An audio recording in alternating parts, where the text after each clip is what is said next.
Where do all the bad colours go when they break the law? They get sent to prison.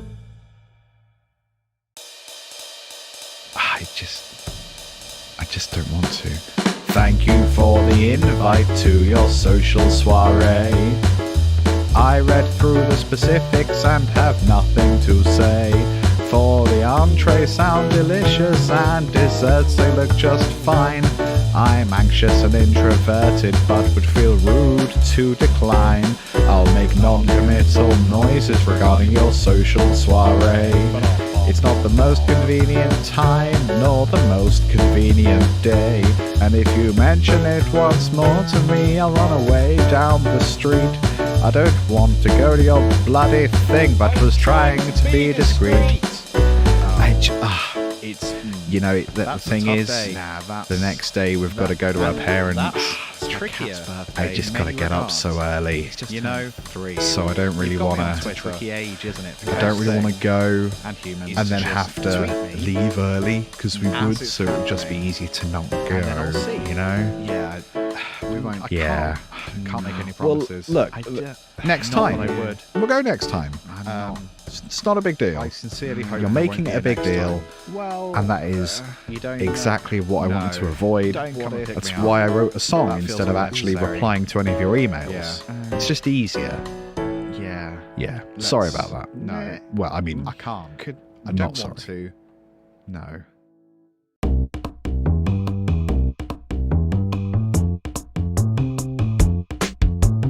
Olive, vegetable,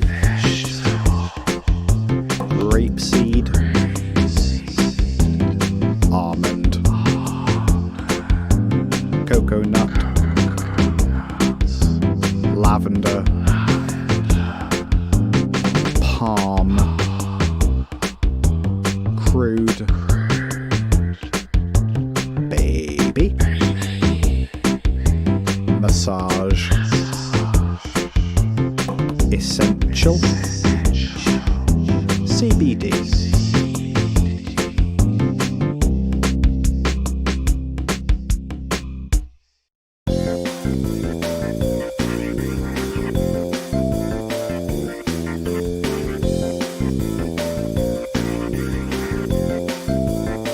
Let's talk about Jesus. Let's talk about God as well. Because if you don't believe in Jesus or God, then you'll probably go to hell. Unless you don't believe in hell, which I guess that you wouldn't.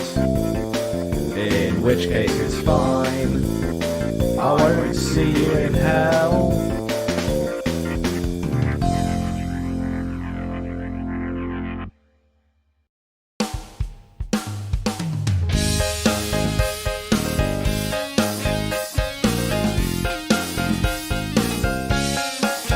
I just stabbed myself with the door handle again.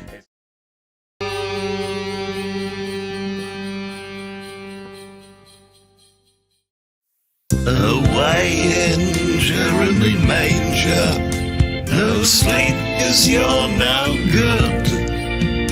You are a disappointment, and you do not live here. 'Cause we gave away your bed.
No.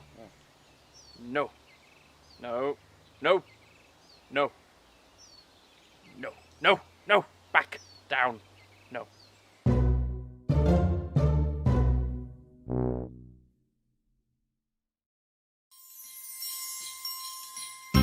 I wish I could be at home this Christmas with the ones I love, where my heart is. It's been an awful long year. I want to spend the last days with you, but I'm stuck here. Hooray!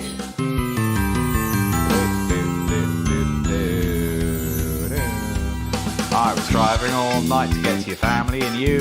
Well, 'tis the season, it's what you're supposed to do. I've got a smile on my face, can you tell? I'm jolly, but your grandma's being racist and your dad's off his trolley. I'm sat here dreaming of what could have been. My perfect Christmas would have been epic.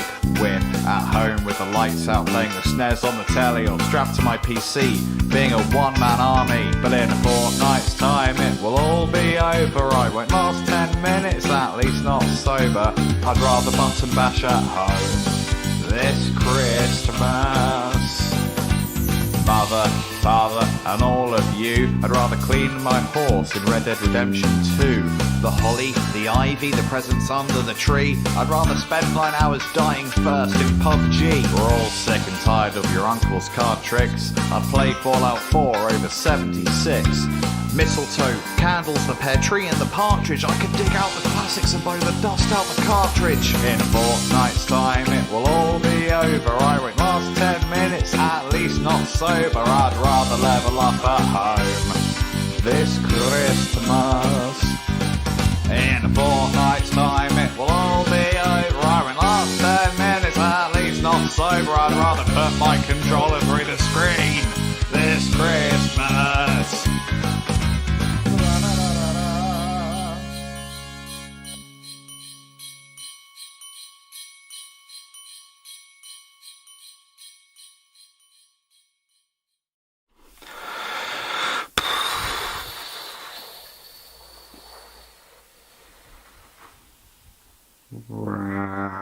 And I'm back.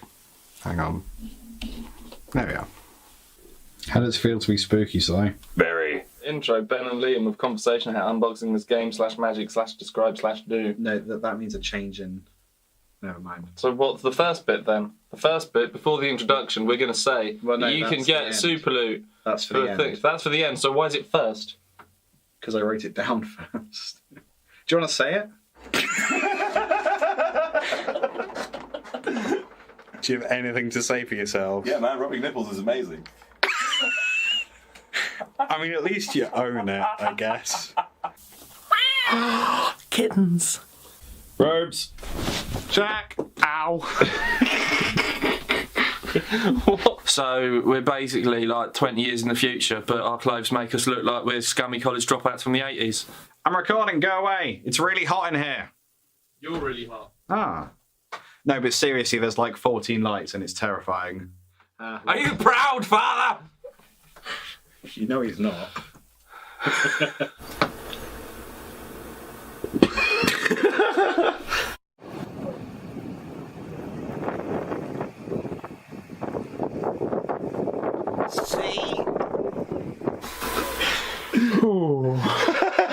So I just wasn't prepared for how sexy that was.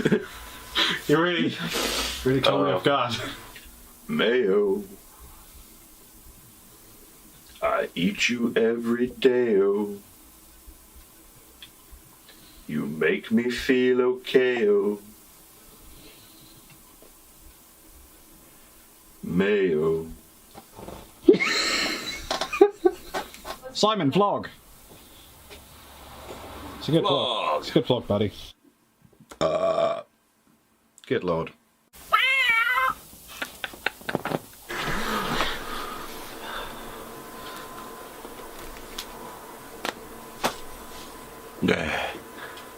Tell the world about promoting gigs. Hello, Internet.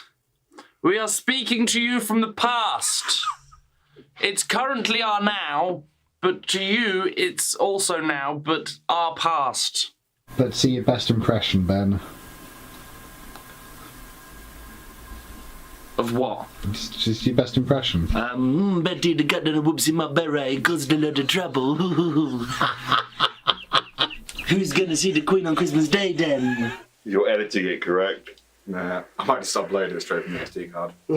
That's just how I roll. Fair enough. Sausage link. Great. I go through my mic. Going through your stuff. Today's word is toilet. A small gift that you may give to a child as a solstice or Christmas gift. Toilet. I did it. Robes. Check.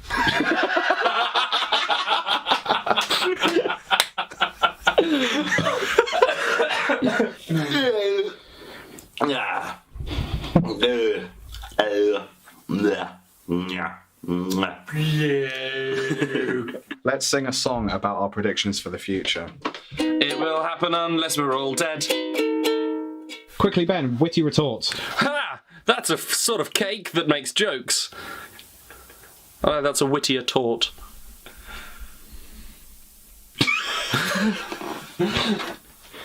This off.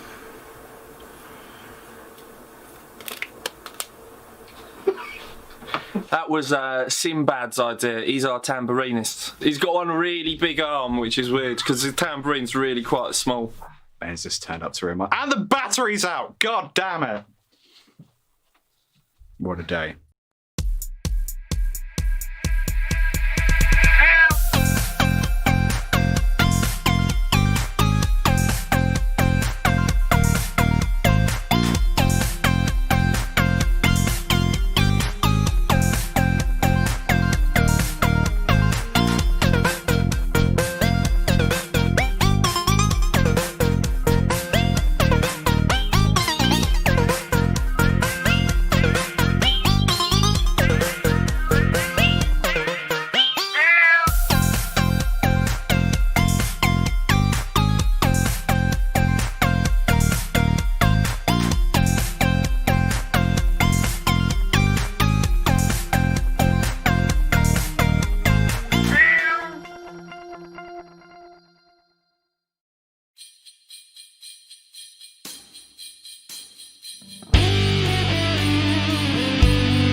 Away in Jeremy Manger, no sleep is you're no good. You are a disappointment, and you do not live here. As we gave away your bed.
No.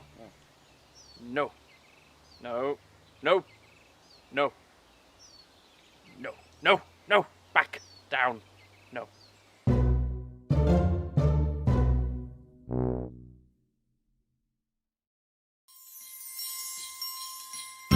I wish I could be at home this Christmas with the ones I love, where my heart is.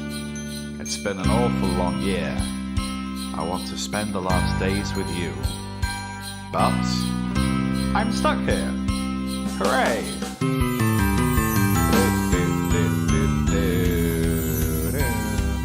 I was driving all night to get to your family and you. Well, 'tis the season, it's what you're supposed to do. I've got a smile on my face, can you tell? I'm jolly, but your grandma's being racist and your dad's off his trolley. I'm sat here dreaming of what could have been.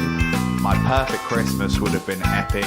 We're at home with the lights out, playing the snares on the telly, or strapped to my PC, being a one-man army. But in a fortnight's time it will all be over. I won't last 10 minutes, at least not sober. I'd rather button bash at home this Christmas.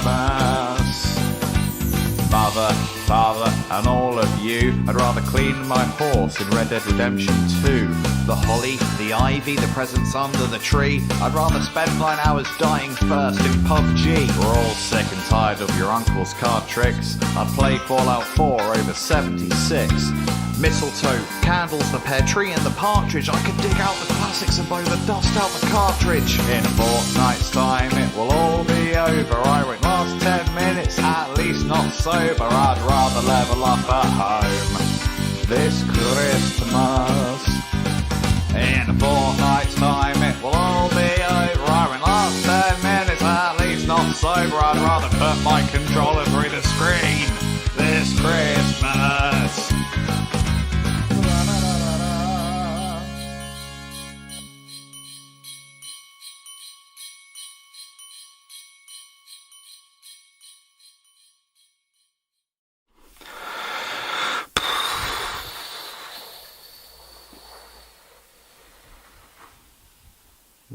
And I'm back. Hang on. There we are. How does it feel to be spooky, Si? Very. Intro, Ben and Liam with conversation how unboxing this game /magic/describe/do. No, that means a change in. Never mind. So what's the first bit then? The first bit, before the introduction, we're going to say Well, no, you that's can the get end. super loot. That's for the end. That's for the end, so why is it first? Because I wrote it down first. Do you want to say it? Do you have anything to say for yourself? Yeah, man, rubbing nipples is amazing. I mean, at least you own it, I guess. Kittens. Robes. Jack. Ow. So we're basically like 20 years in the future, but our clothes make us look like we're scummy college dropouts from the 80s. I'm recording, go away. It's really hot in here. You're really hot. Ah. No, but seriously, there's like 4. Merry, merry, merry, Merry and Pippin. Happy. Happy. Happy Happy. Christmas. Joy. Christmas. It's Joy. a happy time Joy. of year. Joy. Even though it's cold and expensive. Even though it's cold and expensive. Joy. Yeah. Joy. I'm sorry, that was You too much joy. thrusting Christmas trees upon people again. No. Liam. Hello, hi. Hi, Ben. It's- Christmas. It's Christmas. Christmas. Christmas. It's heckin' All Christmas, day. y'all. What? All day long. All day. Only today. For one night All of only. it. But for all of December it's Christmas. Do you like my tinsel? I love your tinsel. It's blue. Blue is blue a Christmas colour? Well, it was originally purple. Right, that's good. It is my only bit of tinsel that I have. Only Christmas decoration that I have. Oh, that's Which That's sounds quite really sad. sad now I say it. Yeah. But I don't have room for a tree. yeah. So to have baubles and shit would be stupid. That's very true. That would And be if so I had dumb. baubles around everywhere, then I know I'd forget them. So it'd be like July, and I'd be finding baubles everywhere. That ain't no time for baubles. No, ain't no time for baubles. No. Although this year, my orange tree has grown exponentially. What colour is your orange tree? Green. I was confused as well. But you know, I might put the tinsel around my orange tree this year. No, because then it'll be blue. What do you get if you mix green with blue? Teal. Just greeny blue. You get kind of turquoise. Aqua. Yes. Any of those are good words for green blue. Are you feeling Christmassy, sir? I have been editing literally children singing Christmas carols for the last 2 weeks and have another creepy. week and a half of that. And I can honestly say I've never felt less Christmassy. Video editing is not a Christmassy thing. I'm doing like a Christmas show for school that's based online for like the day job. Sure. And it's just a lot of editing and a lot of how many children can I mute such that, but like, so we've got clearly 30 children singing, but you can hear like 3 voices. Huh. Yeah. So that's going to be real fun. Amount of It's a bad number. It's a real bad number. What is happening with your face right now?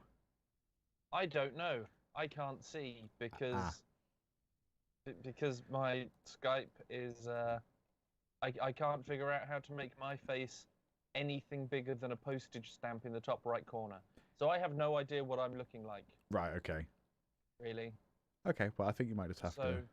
I can't respond. Has my face gone a little bit lighter? It's gone completely white.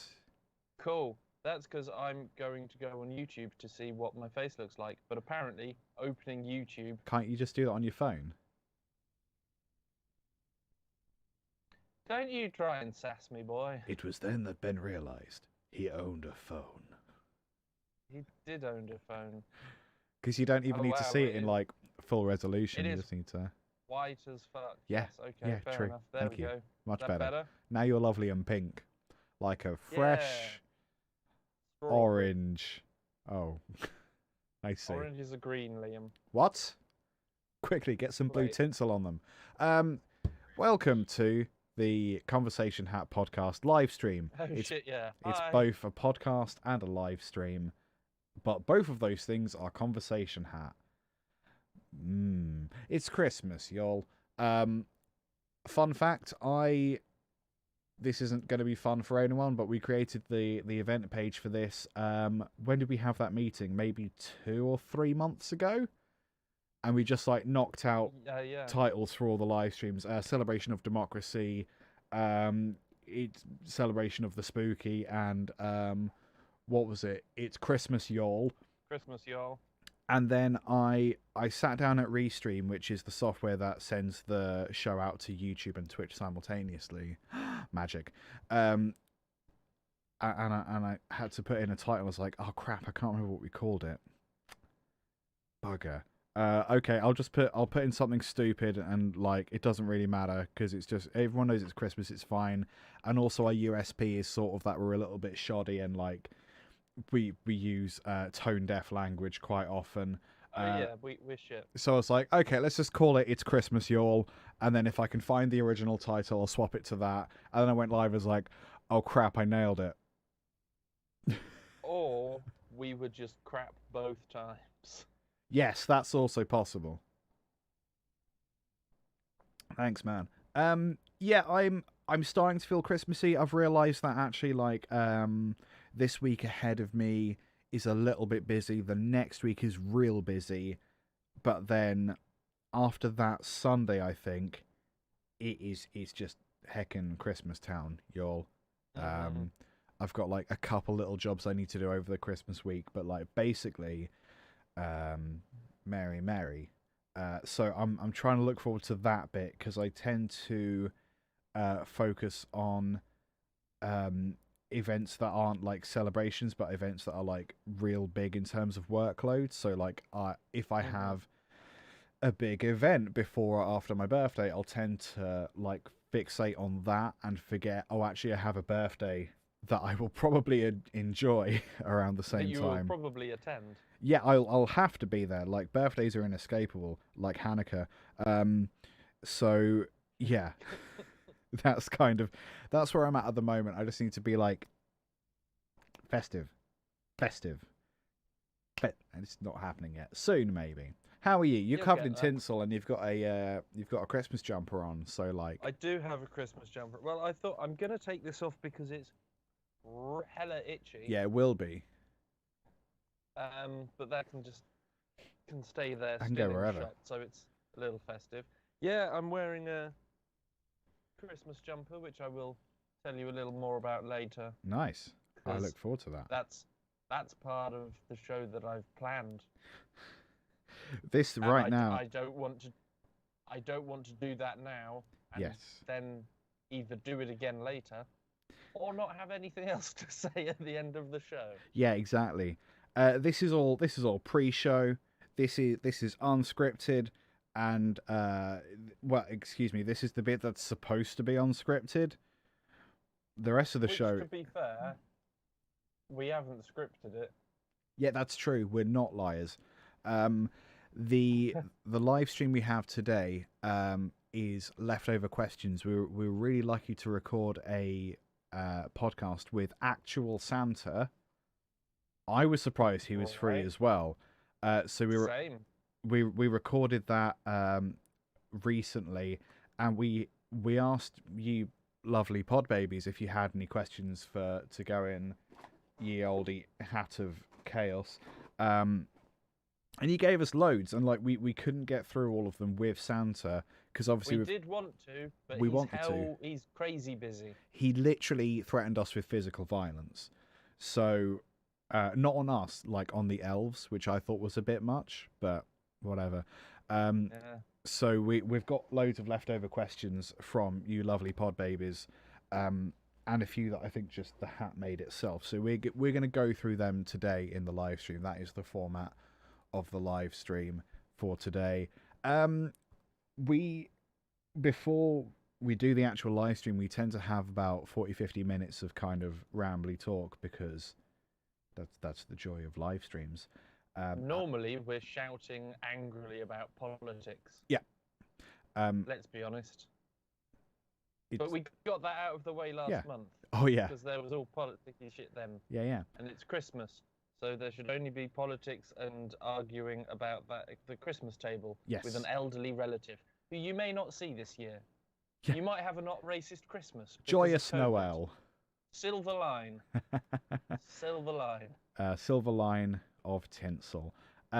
Also, like, this first little bit is rambly and chatty because genuinely, me and Ben don't get to talk to each other much. We have a Yeah. D&D session if we're lucky every fortnight because everyone's busy. And other than that, like, we have the occasional Facebook message and we just don't get to talk because Yeah, life otherwise is it's just chaos. this. Yeah, so like this is our catching up that you can be a part of. The specific subject of this particular catch up, because everything with me is scheduled and orchestrated somewhat, even the casual stuff. I caught Auntie Donna's Big Old House of Fun on Netflix a couple weeks ago, and literally couldn't comprehend how funny it is. I think immediately I sent Ben a message, and I was very careful because I know we're very similar in that if someone tells you to watch something, you don't want to do it. Yeah. I want to get there it's myself. Talked about at length on the show. We certainly covered it, and I'm exactly the same. So I was trying to be like, I know you don't like being pressured into doing stuff or watching things, but I think you will legitimately find this incredible because I have. And then I just left it there. Did I poke you about it? I can't remember. I may have poked you about it once. Again, very I think timidly. You might have just been like, "Oh, this is that. Have you got round to the auntie? Oh, the Australian. Did you? Sorry, Yeah, what? that's what it sounded like. But I was like, You've got to watch it, buddy. You got to fucking watch this shit because it's so fucking good. I'm gonna actually kill you if you don't watch it. It's so good. You got to fucking go, man. Yeah, no pressure or anything. I swear to God, I'm gonna actually marry you, then divorce you, then take the kids. I'm gonna fucking kill you if you don't fucking watch this show. I swear to God. Nah, just whenever. Like, I just think, you know, you might like. I will actually destroy your entire life. That's kind of how it went. Yeah, and then you watched it. Subliminal, life-threatening messages. We didn't have to marry. Muzzle tough. Yeah, I ended up sitting and watching it.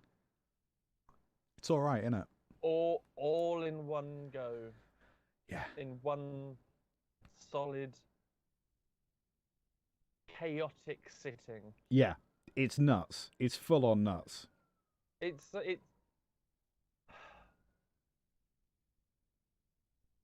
like, I don't want to give huge amounts of, as long as we just don't tell the jokes, then we're probably pretty safe. It struck me as sort of like part sketch show, a little splash of stand-up with music, and probably a lot more improv than you think.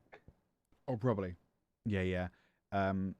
It is a little bit hard to pin down format-wise because it's one of those sketch shows that tries to present, like with a very vague but kind of an overarching sort of narrative through each episode, not through the series of 6 episodes, but like, so it's kind of like a story made up of little vignettes, and they do sort of link together tangentially, and I'm sure a lot of it is improvised, but I think a lot of it comes from improv because you can find them on I actually found them on TikTok. They've got a lot of stuff from like previous shows. Like they've done a stage show which has some of the same sketches, but because they're you can sort of see that how those sketches have sort of evolved or depend on improvisation. So like even if you know what the end joke is, it's still a real pleasure to see because they get there in a slightly different way. Yeah. It's a real trip, man. The thing that really struck me about it, I think, in the first, like the opening scene for the first episode, is this may just be because I'm sort of like, I'm not really in the comedy world. I'm sort of like circling around it professionally. But I genuinely felt like there were new ways of telling jokes in there. Does that make sense? I think the way you tried to sell it to me was you said that you didn't realise comedy could be done in that way. Yeah, totally. Yeah. And I understood what you meant by that, because they would be going about... They'd be doing like one part of comedy. I don't want to... Because I loved how instant the changes were. They would be doing one thing... Yeah.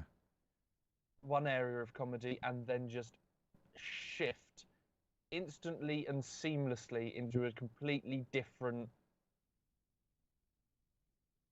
like mood of comedy. Yes, very much. So part of it was the surprise of you've gone from one extreme to the other, but it fits and it makes sense, and then they could go back to another to the same bit or a different bit. It's not the way that you would... I mean, comedy, you think stand-up, which is primarily stories or just some jokes.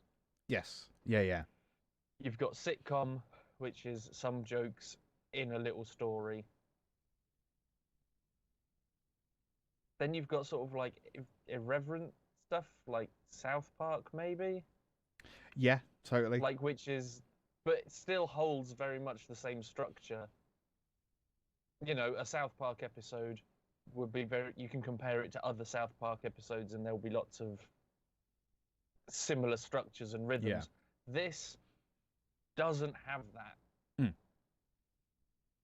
Because I think it's improvised so much, and because there's these 3 guys who are writing it together, it flows in weird ways. Oh, yeah. in ways that work. Yes. Probably better than that thought train that I just went on. I've noticed that a couple of people have just joined us, so we were talking about Auntie Donna's Big Old House of Fun on Netflix, which Ben has seen recently. I've seen it recently for the second time. Just nuked through it in a hot afternoon again. I think it's interesting when we talk about the stuff that's improvised, because obviously improv comedy has like a certain feel. You think of like people in black turtlenecks, like boop-a-doo, I'm in a shop selling grenades, and like the whole routine of yes anding. We do sell grenades and cabbages. And your dad says he misses you. My dad, the cabbage. But it's lots of yes and, but yeah, it's very difficult to get a like a consistent flow where it doesn't feel janky and weird. But the stuff that they improvise is like you can see that they're sort of just given an idea or like a group of characters, and then they just talk as those characters, but it's cut so fast and so snappily that like you would be forgiven for thinking that it is probably just a very long sequence that is then very deliberately cut up. But I think it's cut up just to like give it that kind of frantic feel, but I think it is still improvised, and there's lots of stuff like that. And there's more traditional kind of joke formats, like they have the this is something that I realized they've done in different ways, but basically like they're looking for a new housemate, and then they're going through all the different kind of candidates to become their housemate. This is in towards the start of the first episode. Episode 1. And they're basically just going through all these different, gradually more ridiculous, gradually more funny ideas for housemates, and like you cut away and one of them is dressed as one of these housemates, or they've got like an object to represent one of these potential housemates. And that's something that they've done in the YouTube series. They had a series where they were in a school, so there's loads of stuff where they're either teachers or they're students doing weird things. There's I've distracted myself because I just thought of one sketch in particular. God damn. There's it's a little bit like it reminded me of the Mighty Boosh. Yes, definitely. With the music, with the weird characters, and like Little Britain, League of Gentlemen, these three guys play the main bulk of their characters. Yeah. But they also have themselves. Here. Merry Christmas and an alright New Year to you too. Woo woo. Whoop. Hey guys. Tinsel. Merry Krampus one and all. Yeah, so they it's a bit like it is very Boosh in that way, is that they play themselves, but they also play like most of the other characters. Go find, if you don't want to commit to a Netflix series, go find Auntie Donna on YouTube after this show, ideally. Or just watch it all on Netflix, because they're like 17 to 20 minute long episodes, and there's only 6 of them. Sadly, there's only 6 of them. The YouTube stuff is obviously a lot shorter, so if you literally just want a 2-minute, is this going to be worth my time? The Kiln sketch from their school series, and also the School Doctor sketch are like the two that are just incredible. Have you seen Don't Get in the Kiln, Ben? No. Oh my god, we are going to have I always a great get time. In the kiln. Don't get in the kiln. Yeah, that's one of the punchlines. Don't get in the kiln. Yeah, so I would recommend YouTube and or Netflix. Anything else you want to say about Auntie Donna's Big Old House of Fun? The music is really good as well. I think the actual Auntie Donna team is the 3 actors that you see. Well, and there's a musician and I think a writer, so I think there's actually 5 of them. But like it's a bit like that's League of Gentlemen. League of Gentlemen, where they've got a writer who you basically don't see. Jeremy. Jeremy. Yeah, they've got a writer and a musician, so like all of the audio stuff is like bespoke. I mean, the opening "Everything's a Drum" song is just ridiculous. I love it so much. Yeah, it's all great. That is a strong opening. Strong opening. And the outro song, the first lyrics of which are Auntie Donna's House of Fun, we hope you're liking season 1. If not, get fucked. Yeah. It's got everything you want in a song. Yeah. The song doesn't care. Ben, do you want to start the episode? Do I? That was the question. Do I? Yes. Oh. I think we need to set up the mics and stuff. I'm just asking if you're ready. That's all. I don't have to set up no mics for no man. I'm ready. But I mean, I'm poised. Sure. My finger's on the button, Liam. On the button. But have you opened the recording software? Yes, my finger is on the button. Oh. I can click the go button and it will be going. I've already clicked mine. I too have now clicked my button. I know, because your webcam wobbled. Yes. I am on a laptop, whereas you are on a desk PC. I'm on 2 PCs. How personal is your personal computer if you have 2 of them? I am in a non-monogamous relationship with both my PCs. That You one of PC them knows whore. about. Only one of them knows about it, though. It's a bit sad. Not for me. I have 2 computers. We have talked for 30 seconds about computers, and that might be in confusing Floppy intro. disks. Floppy disks. They don't really exist anymore. Do they not? I mean, It's been a long time since I've had a laptop with a CD drive. Yeah, I mean, that's not what a floppy disk is. Floppy disk Can you is... hear that? No, can you hear that? What is it? Yes. It sounds like either drilling or the most terrifyingly aggressive vibrator. Huh. Both of those things could be my Which sister. I suppose could be seen as drilling. What did you just say? You'll have to rewatch the episode, Ben. Don't worry. Welcome Did back. you say either things could be? I don't know. What did I say? You don't have a sister. She got drilled to death. By Santa. Because we kept him too long at his podcast.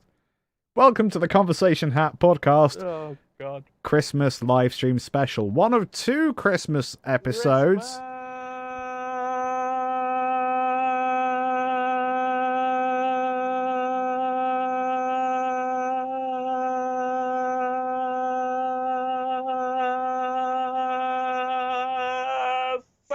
Yeah, I can hear the drilling, actually.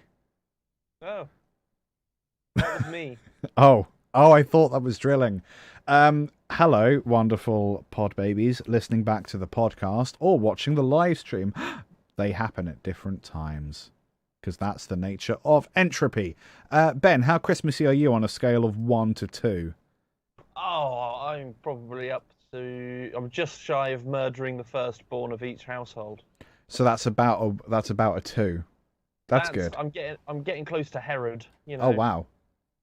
I would say Herod is higher on the Christmas list than a 2. I don't. Part of the story of Jesus, he's at least a 4. Was he? Which one was Herod? He was the one who was going to kill the first one of every household. I think. Oh no, You're that's thinking the of beginning Moses. Of Jesus. What?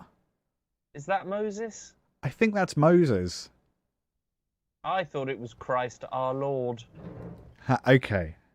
King Herod. We're off to a strong Christmassy start by reminding ourselves who King Herod Which one's was. Jesus. None of this is helpful. I thought it was Jesus. It's been a long time since I've been in a church. I thought King Herod... Oh, he died of worms at age 69. Nice. Nice. I thought he was the one that just decided everyone had to get counted, and that's why they went to the stable. Or did he? I don't know. Jesus and Mary went to the donkeys, the stable, Right. because they had to go for the census. Right. Even though that's not how censuses work. I don't think it was in them days. I don't know. But Herod knew that there was the Son of God kicking his heels somewhere and went, right, I'm not having that. Right. Kill the firstborn son of all the households and we'll probably get him. But they didn't. No, 'cause he that's scarpered. that's the story of Passover, isn't it? Yeah. I don't know anything. Jesus was Jewish. True. But this would have been before him, surely. Man, I need to go to Well, Sunday school. Yes, when there were Jews. I can't go to Sunday school. I got this podcast Jesus to do. didn't make up Jewish. Wasn't it Pontius Pilate who decided that Jesus was going to die? But then it was, yeah. Pontius Pilate was the Roman governor of Judea who presided over the trial of Jesus and gave orders for his crucifixion. Jesus at Herod's court refers to an episode in the New Testament. Didn't know there were episodes. That's amazing. Describes Jesus being sent to Herod in Jerusalem prior to crucifixion, according to the Gospel of Luke. But I don't know what that's got to do with anything. What were you saying? What was the relevance of Herod? Because you said you were about a Herod on the scale of Christmas. You asked how Christmassy I was feeling. I'm two elves in a trench coat pretending to be a grown-up. That's how Christmassy I am. See? Hewer agrees with me. King Herod tried to kill all the babies to try Right. and kill the baby Jesus. Okay. He was a wrong 'un. Did he try to kill the babies? I don't. I thought that was the story of Passover, which was a different thing. Yeah, and then you put the lamb's blood on the door to make sure that the angel of death passes over you. And that's how you get unleavened bread. Look, Why man, not? none of this is relevant to Herod the questions in the hat. Went all Okay. Cersei Lannister Yeah. and tried to get rid of all the babies that could have been the son of God. And then he had to do the shame walk With his boobs out, yeah. with his boobs out. But he got a boob double, didn't he? That was in his contract. Did he? Yeah. Because it was technically, Ah. it was like the front butt as well as the whole knockers situation. And if you are going to throw like old pie at someone, you should probably like wear an apron or something. Just my tip for life. That's my festive tip. People in nude scenes mainly wear flesh-coloured pants. Like they might have a little merkin, a little pubic wig on them. Yeah, possibly. I don't know. I've not done a nude scene, unlike you, Ben. Also, I don't think that would Hey. work in porn. Not necessarily in porn. No. But you might say that you've not done a nude scene, but you could have still looked like you did because you were wearing your little pants. My little pants. Your little pants. My little pants. Yeah. Yeah, I think we're getting off Christmas topics at this point. Christmas, I said that I was about Herod. Right. Because I'm going through the story of Jesus. Sure. To the point where modern day Christmas exists. Bully. So I'm about a 4. Okay, you're a 4. It's On the scale getting of 1 to 2. Christmassier. I would probably get to about a 6 by the end of this episode. Okay, that's good. Certainly by the end of the day, because I'm going to put my Christmas on my tree. Is that your one Christmas that's going on the tree? Yes. How big of a tree? About Oh yeah, that's ample Christmas. this big. Yeah, I mean, your webcam isn't that tall, but okay, we can assume. I was watching Robotron. About 3 feet. That's pretty good. I was watching Robotron of Darkroom fame. He was doing a live stream. He does these wonderful characters. So he does Sunday Lunch with Your Dad every Sunday, where he pretends to be the father of the live Twitch chat, and he just like talks to them and pretends he's not still in love with their mum. That's the whole joke, and like a lot of what he says is just so exactly what you imagine a divorced dad in their 40s to be like as a character. It's so funny. And last week he was doing decorate the tree with your dad, and he bought a tree, but I guess he didn't like measure it, so he was expecting a Christmas tree, like an actual size Christmas tree, and he bought a load of decorations, I assume, and then he unwraps it and it's a Christmas tree. And he's just on stream with like a bucket of decorations going, oh no. So he ends up putting, I think, the tree in front of him. Just for the people so who it's were listening perspective. to the podcast, Liam's first Christmas tree was large. The second Christmas tree that was actually ordered was small. Yes, thank you. That's I don't know how many people would have guessed that, or indeed if this will be in the podcast. Please continue. Ben, we recorded an episode with actual Santa, didn't we? We did record an episode with actual Santa. And just to give people a sense of a time frame, that episode, if you're listening to this as a podcast, that Christmas episode goes out next week, so the 20th of December. If you're watching the live stream, that episode goes out in 2 weeks from today.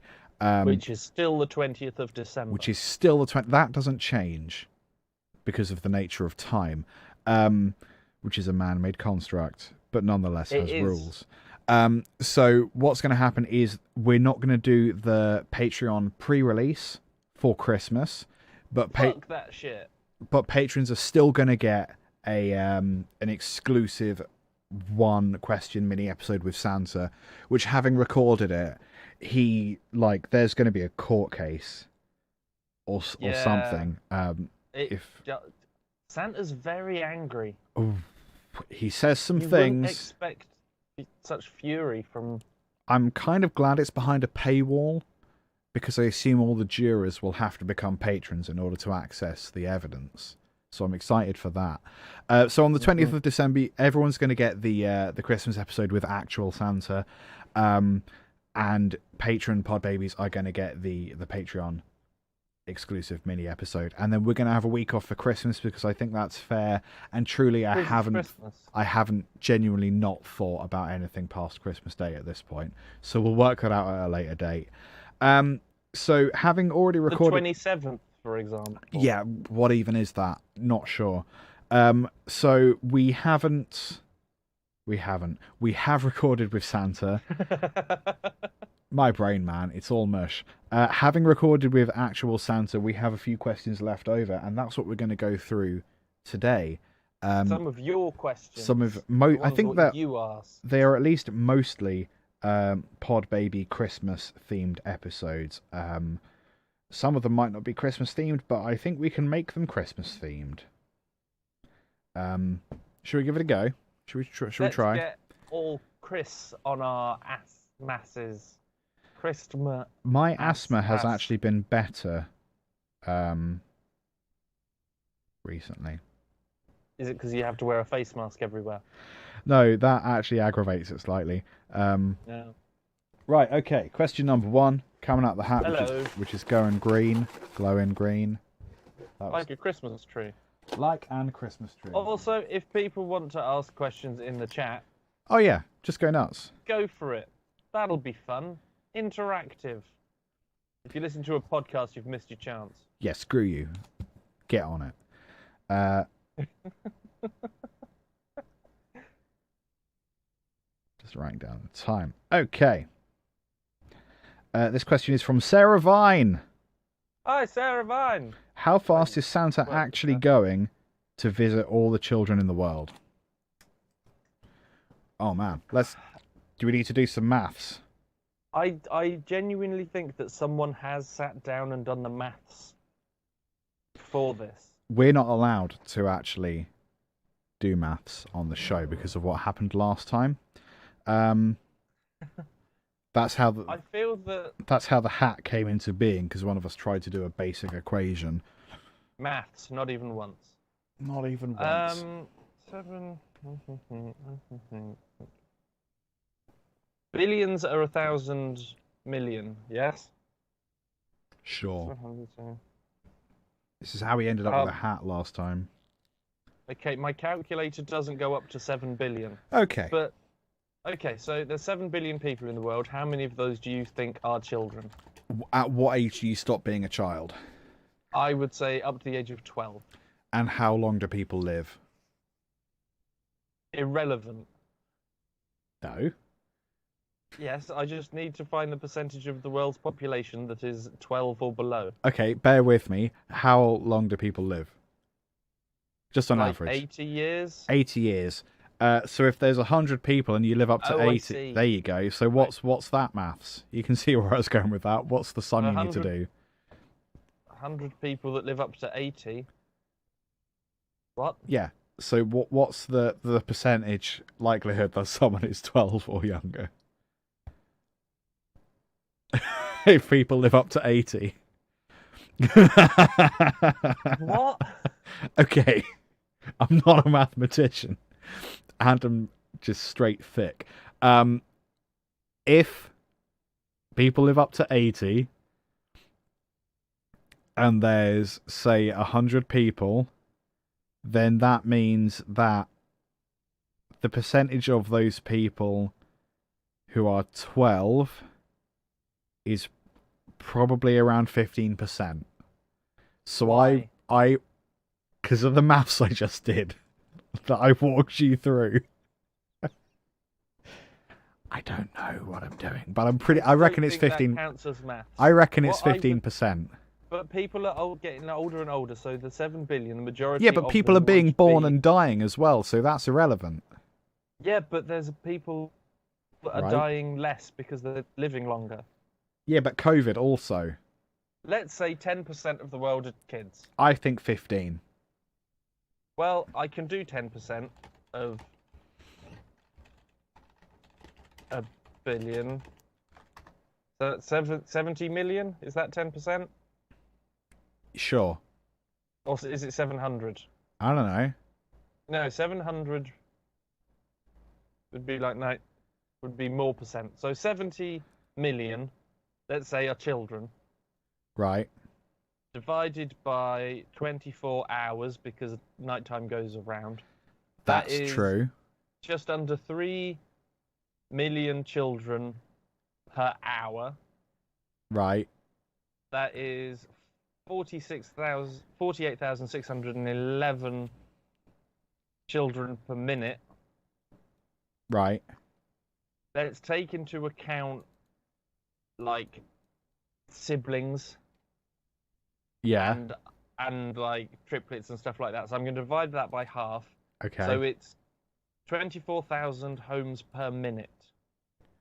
Oh, I see what you mean. Okay, but have you taken into account leap years? No, because I'm doing rough maths. It's 405 households per second. I just feel like we should do it properly if we're going to do it, you know. Is that not fair? I don't know.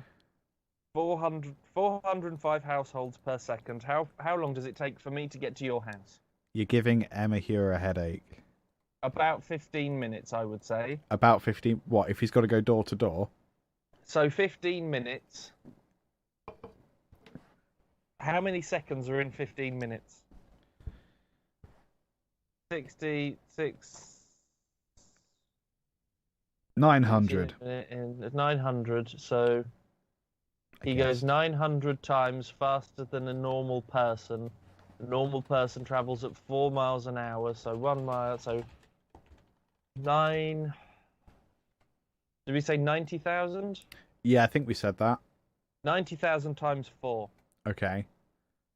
Which is... I've got the calculator out. 90,000 times 4. 360,000 miles per second. Okay. Times that by 60. He goes at approximately 0.6 billion miles an hour. Okay. I think the reindeer what's that would per probably second? go through per second. Yeah. I just did that. No, you didn't. You said per hour. Yes, this is per hour. The other one was like 36 something. Because this Telegraph article... 360,000. This Telegraph article says 1,800 miles per second all night. Yes, but are they doing that as a 24-hour night or a 12-hour night? I'm working on a 24-hour basis because of the sun. They've also taken into account whether or not people believe in Santa. Oh, I didn't do the Christianity thing. I meant to do the Christianity thing.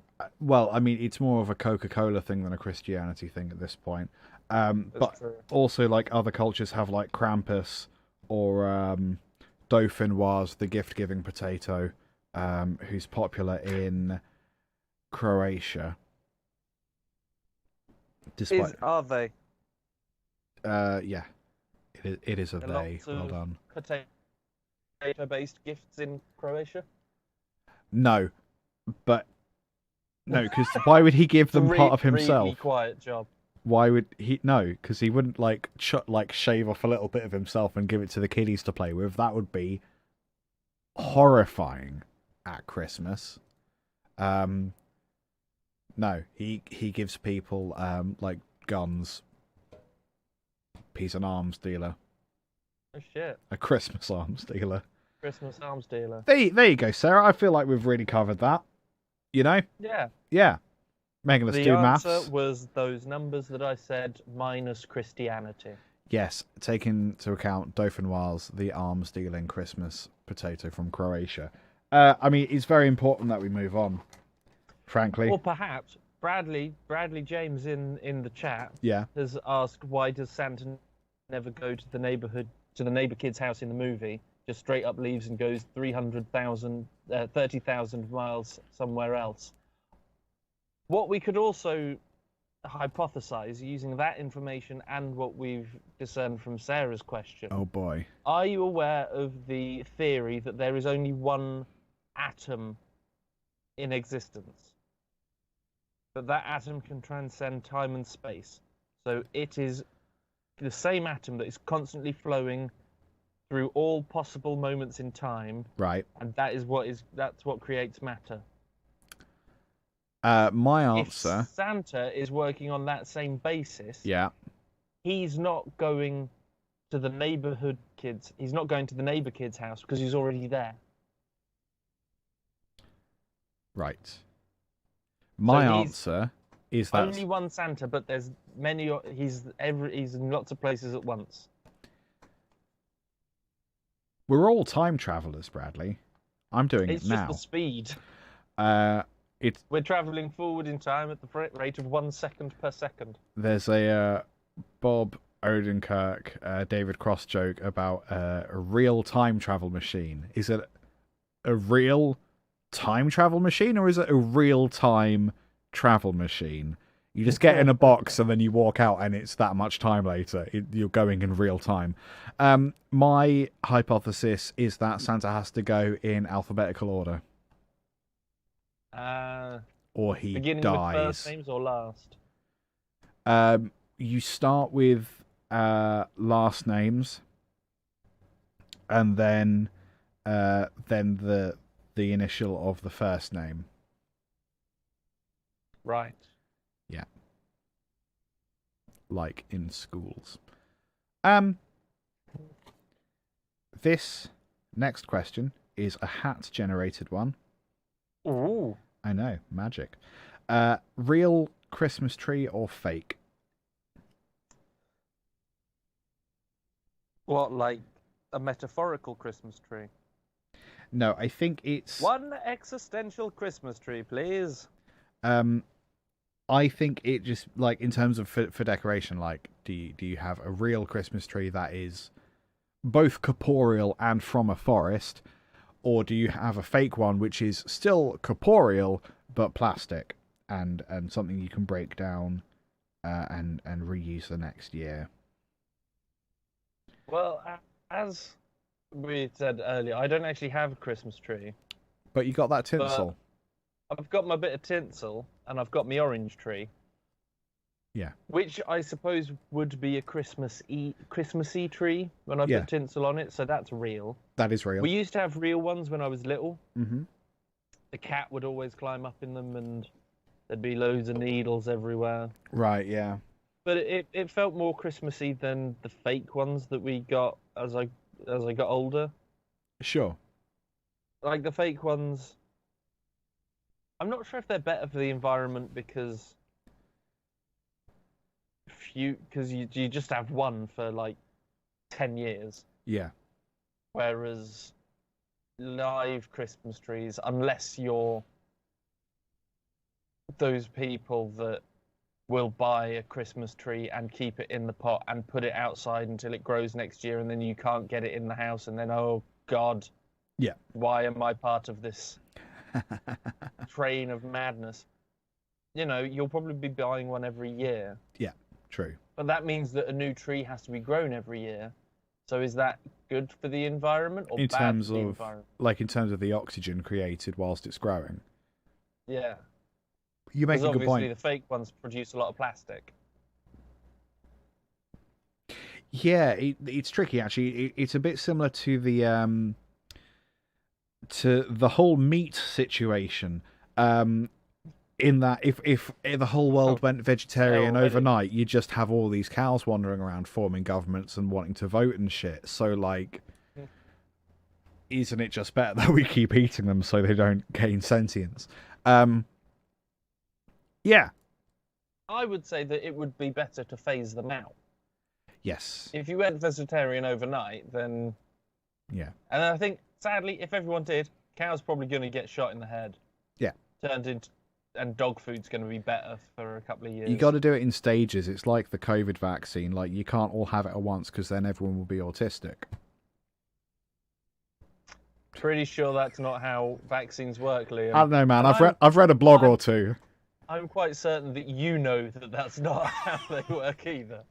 Shit. Speaking of distractions, I did an ADHD test the other day for fun, and it I got the highest mark possible without technically being likely to have ADHD, which I think is a real pisser. Because it was out of 40 or 50 or something, and like, if 0 to 28 means you're unlikely to have ADHD, or it says from 0 to 28 was between unlikely and medium likelihood that you have ADHD, and then 29 to 50 was high likelihood that you have ADHD. I got a 28. But that's over the halfway point, so surely like that means I'm more likely than not to have ADHD. That means that you're highly likely to maybe have it. Yes, I'm medium likelihood, apparently, but not high likelihood. But high medium. The very fact that we're even talking about ADHD on a Christmas show, you know, I think I might, like a little bit. Like, I mean, in reality, I probably just need a little bit more discipline in my life. Like, it's not like the dyslexia thing where actually, no, that does make sense and has also given me excuse to stop trying so hard. But, like, all things considered, I think plastic trees, because you only need to buy one and then you don't get crap everywhere. And you can decorate it, then just put a bin bag over it, and then next year you just take the bin bag off, Christmas, ready, done. Boom. Boom, Christmas. time saver. I will agree with you, as long as people don't go mental and buy one every year, because that's stupid. No, don't do that. That's real mad. I don't think my family have ever bought a Christmas tree. I think they've just inherited a slightly nicer Christmas tree from people who are moving house. Yeah, that seems to be how it is. Yeah. What are your views on the ones that are like either sprayed white or, you're going to see my views on this, even worse, made of tinsel?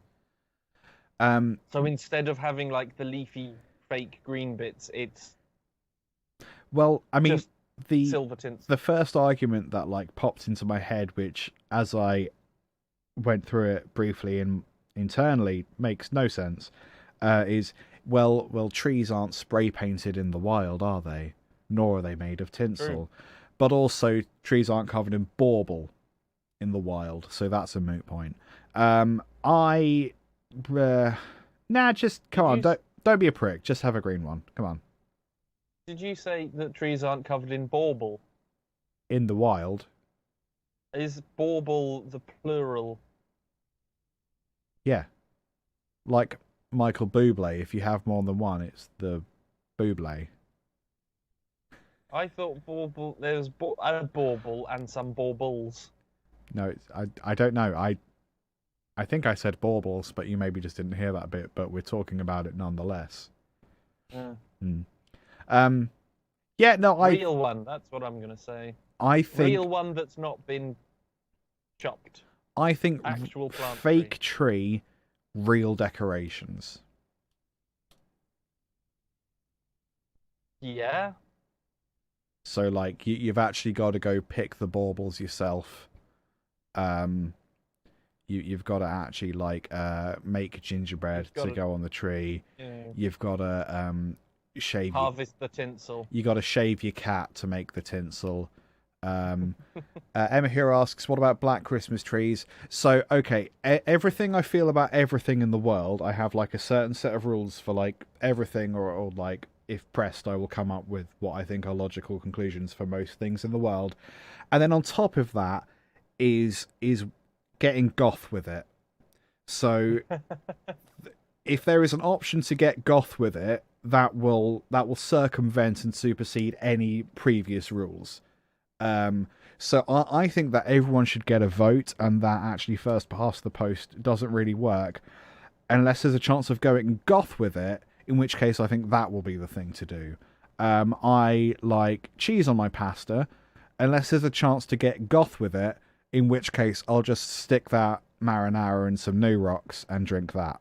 I was thinking squid ink pasta, but... Yes, that would also be another way to do that. New Rock marinara. New Rock marinara.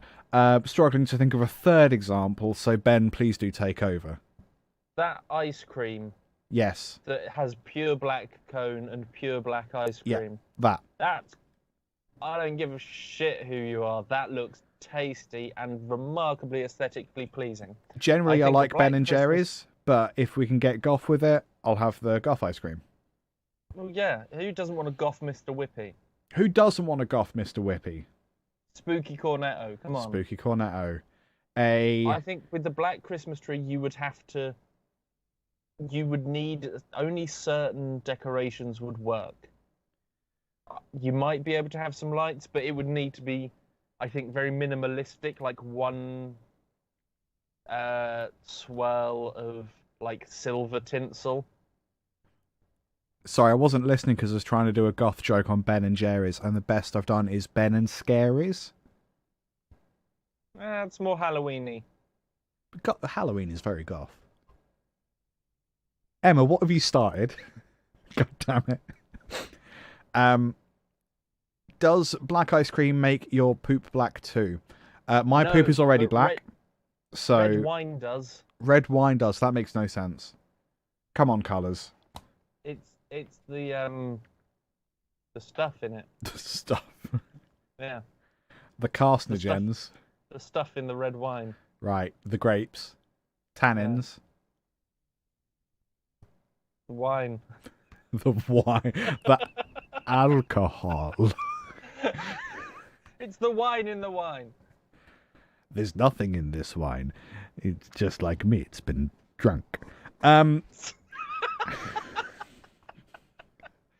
There's nothing left. There's no ingredients in this glass. No. Okay, I think that's firmly team fake tree. I think. Oh. I have something worrying. Uh-oh. What have you got? I don't think I've been... My recording isn't making noise. You son of a dick. Your recording isn't making noise. Yeah. Oh, but I can hear you, so that doesn't make any sense. Okay, but nothing's recording in my... Oh, no. Is the thingy moving along? The thingy's moving along. Okay. But no wibbly lines are happening. So, okay, just for the moment, pause your recording. We'll get it to stop. This is all really fun to watch, I'm sure. Have you stopped it? Yes. Have the wiggly lines appeared? No. Oh, good. So what if you hit record now? Does it start coming through wiggly lines?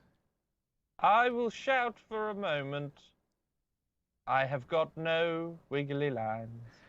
Just for the sake of me, if you poke your microphone, do I hear a sound?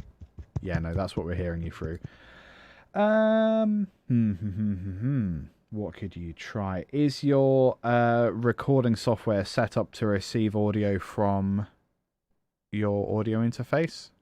You're asking me a lot of questions there. Yeah, I am.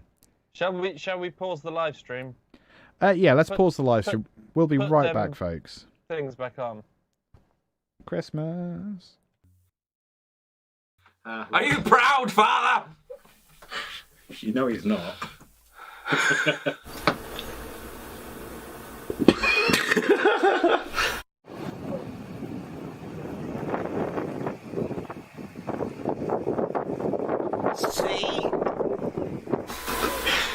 Ooh. So I just wasn't prepared for how sexy that was. You really caught me off guard. Mayo. I eat you every day, oh. You make me feel okay, oh. Mayo. Simon, vlog. It's a good vlog. It's a good vlog, buddy. Good lord.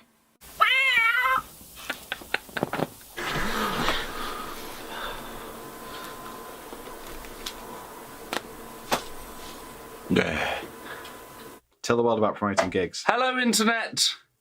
We are speaking to you from the past. It's currently our now, but to you, it's also now, but our past. Let's see your best impression, Ben. Of what? Just your best impression. Betty the got the whoops in my beret, caused a lot of trouble. Who's gonna see the Queen on Christmas Day then? You're editing it correct. Nah, I might just upload it straight from the SD card. That's just how I roll. Fair enough. Sausagely. Right. I go through my mic. Going through your stuff. Today's word is toilet. A small gift that you may give to a child as a solstice or Christmas gift. Toilet. I did it. Robes. Check.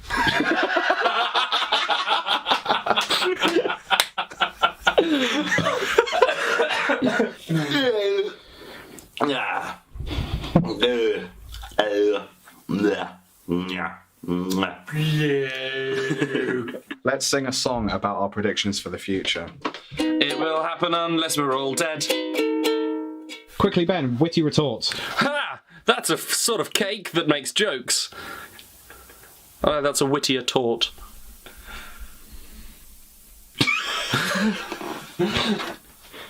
This off.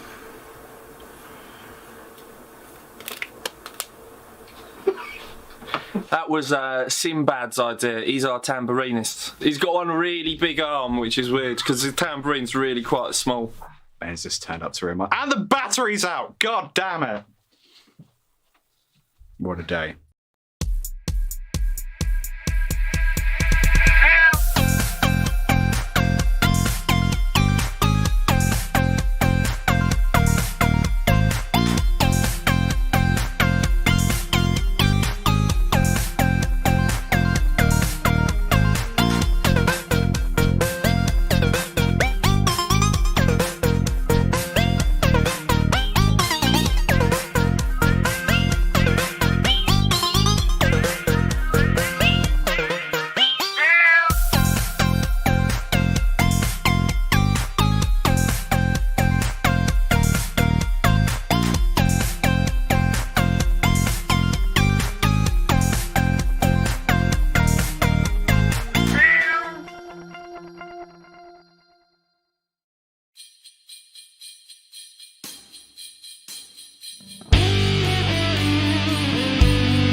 We did it. We're geniuses. And It's me. you didn't see nothing. We're back, and I'm actually making noise now, so Welcome to the that's been future. recorded. Hooray.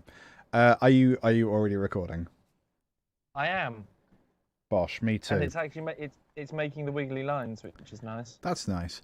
Do we need to redo At the least intro? this isn't live or anything. But I mean, the thing is, like, the live recording hasn't been, the live stream hasn't been affected. It's just the recording version. That's true. So it's possible that that stuff won't make it into the podcast, which is fine because we've got a crap load more questions. And if it hasn't, welcome to the Conversation Hat podcast. Whoa. There was a bit of a screw up, but it's Christmas and it's good, and we're answering your questions from the hat. My recording equipment was rubbish and it didn't get all the beginning, so you've missed 2 questions, but there's the live stream on YouTube. If you're that fussed, go and watch it there. I love that Ben just straight up blames his tools. Well, I pressed all the right buttons. Yeah, but it wasn't making wiggly lines, was it? No, I don't know why it wasn't making wiggly You lines. do know why, because you just fixed it. Yeah, but I hadn't pressed the button that I didn't even know how I could fix it, so how would I have broken it if I didn't know how to do that? Yeah. How about all those things? Exactly. So, yes. Hello. Welcome to the Conversation Out podcast. Live or not. That's okay. Like, yeah, you haven't really missed anything. Just go check out the live stream on YouTube. It's all good. Right. Let's pull a question out and say the things it says in a Christmas fashion. Ho ho. Ho ho. There's some ho ho ho's in this house. Whap whap whap. Whap whap whap whap. Okay. Ooh, okay. Really awesome presents. Wet ass presents. This question is, what is the tallest snowman you ever built? Ooh. It was taller than I am. Really? More to the point, it's taller than I was. Sure, okay. Because I was small. Yes, that makes sense. When was this? Because if it's a week ago, I don't think you've grown that much. No, it wasn't snowing a week ago. It was snowing a couple of days ago. I would certainly say single digits. Right. Of age. Okay. I was so short that, like, so short. So short. Small and young. Yeah. To the point where, like, feet or meters meant nothing to me. So. Okay. Twice the height of a 6-year-old. Like a 12-year-old. I mean, humans don't always double in size, but sure, why not? Pretty sure they do. That's cool. And so, how did you manage to make something that was twice your size, considering you are half the size of the snowman? I did have help. Okay, was that person taller? Yes. Is it fair that you've taken credit for this? I helped. I was there. Okay, yeah, okay. I wanted to make a snowman, so we built the snowman. Okay, that's fair. I wasn't asking Elsa from Frozen. Sure. That would have been impossible. Build a snowman. And she was fictional at the time. Well, she's fictional now. She didn't even exist in fiction back then. My answer is the opposite. I think I've only managed to build a snowman that was about half my height. But it was a solo endeavor. Okay. Yeah, so you just get like a big snowball, you roll it around and you build it. But it's only ever like that big of a body and a smaller head, I think. And it probably only lasted like a couple of days. I remember, oh man, like 3 or 4 years ago, was it pre-podcast? No, it was in like the early days of the podcast. There was a year where we got a crap load of snow. And I remember we were in our favourite pub. I don't know if you were there actually, but I was at least in my favourite pub. And I remember on the journey home constructing a snowman. Just like picking, because we had like obligatory snow fight on the way home from the pub. Nearly died a few times because of how slippery it was and how drunk we were. Of course. And then I got one snowball and made it comically too large, and then just kept adding to it. So by the time we got home, I was basically just carrying a snowman. It was the best. I've got pictures of it somewhere. I'll have to try and dig them out. That was great, but that wasn't the biggest one. That may be a similar size, but compared to my body size, it was a lot smaller. So I think, I managed to build one about half my size as a solo endeavor as a youngster. So that would have been maybe 2 feet, maybe 2 or 3 feet. Okay. Yeah, so not huge. That's the answer to that question. Ben's certainly much bigger. So how did you say it was 6 feet? Did you think? Or you were a 6-year-old and it was twice your height? I was probably about the ages of 6, and it would have been maybe twice as tall as I was. Okay, size of a 6-year-old boy. Were you a medium or a large? Or a small? I wasn't a large. Okay. This is lots of people. Under 4 foot. You may also have this. Right. Are you a tall person? Would you class yourself as tall? Yeah.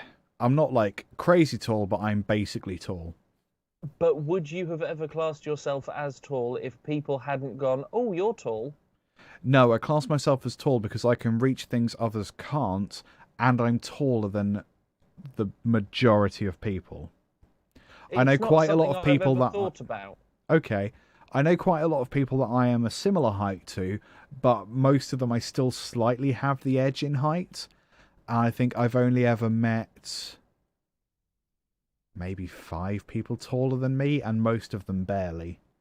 So that's the metric by which I have decided I am tall. But no, people don't. People do say I'm tall, but I tend not to listen to what other people say because that way madness lies. And you're too high above them. Your head's Can't in hear the them. clouds. Can't hear them. I'm too them. busy dealing with the rain they'll get soon. You've got a lot of shit to deal with. Got stuff to do. Lots going on. And on average, more stuff to do because I'm taller. Exactly. There's more of me to wash. Less of me to love because I have weaker bone density. Oh. I don't know if that's true. Could be. Like a bird. Like a bird. That's why I'm always flying. Cheap, motherfucker. Bradley James, did you ever roll the snow up like the reverse of laying down garden turf to a ridiculous degree? Yes, that's exactly how I built the snowman when I was drunk. Just rolling it down the road, causing traffic jams. To a ridiculous degree where it was like a fuck-off Swiss roll. Yeah, it was exactly like that. Yeah, and sometimes you'd have the little swirl in it from the mud and the grass that it's picked up. Yeah. That's the mark of quality. Amazing. And then you're trying to roll a snowball, but sometimes it gets like that, so you basically have a square. Yes. I like square things. That's when you need another group of people. Yeah, I want to make a triangular, a pyramid style snowman. I think that'd be a real jape. You'd have to do a lot of maths to make sure that it would tessellate, so you weren't wasting snow. There ain't going to be other snowmen like that, so it doesn't need to tessellate. No, but to make the most out of the snow that you've got on the ground. I don't care about maths. Just want to make a snowman weird. Don't chastise me for wanting to make weird stuff. So there's your answer. A average 6-year-old is about 4.8 feet tall. So let's say Ben's is 3.5 foot snowman. My snowman was probably maybe 2 feet. So Ben has the tallest snowman. Wait, a 6-year-old is 4 foot. Yeah. And I said mine was probably about twice twice the size, excuse me. So you made an 8-foot snowman. That's probably seeing as an exaggeration. I was quite small, so it probably seemed huge. Okay. Probably a 6-foot snowman would be more likely. Okay, let's say 6-foot snowman. So we've established that you're a liar. But you've still got the bigger snowman, so I guess that's what really matters. I did say that when I was 6, I had no concept of measurements. Right. Because I was 6. Sure. That's as big as you got. It's not as big as you got. No, but you didn't know that at 6. I think at 6 I knew I would get taller. Just saying. Yeah, I don't think you did. Okay, well, we're aware of different things, and I guess that's Or fine. maybe I was much younger than 6. Maybe I was 4. Let's check the maths out. So do you reckon it was a 6-foot snowman? I feel like I was wearing one of those, you know, the little puffer jacket thingies, like Maggie in The Simpsons wears. Right. Where everything sticks out because you're so warmly wrapped up. Average height of a 4-year-old is 3 feet, so that checks out. That makes more sense. Yeah, okay. So you just got the age wrong. Okay, I guess that makes sense.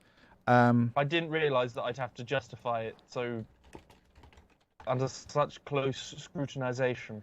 Well, like, it's worth to be sure about the things you say, you know? Otherwise, that's how you get Brexit. Yeah. Okay. I wasn't deliberately trying to mislead you, though. Yeah, that's my fair. own nefarious purposes. Yeah, and even if you were, I think you would have worked out what those nefarious purposes were. You weren't just generally trying to cause chaos. Anyway. Or was I? I don't know. Next question, yo. Yes, please. Christmas. Christmas.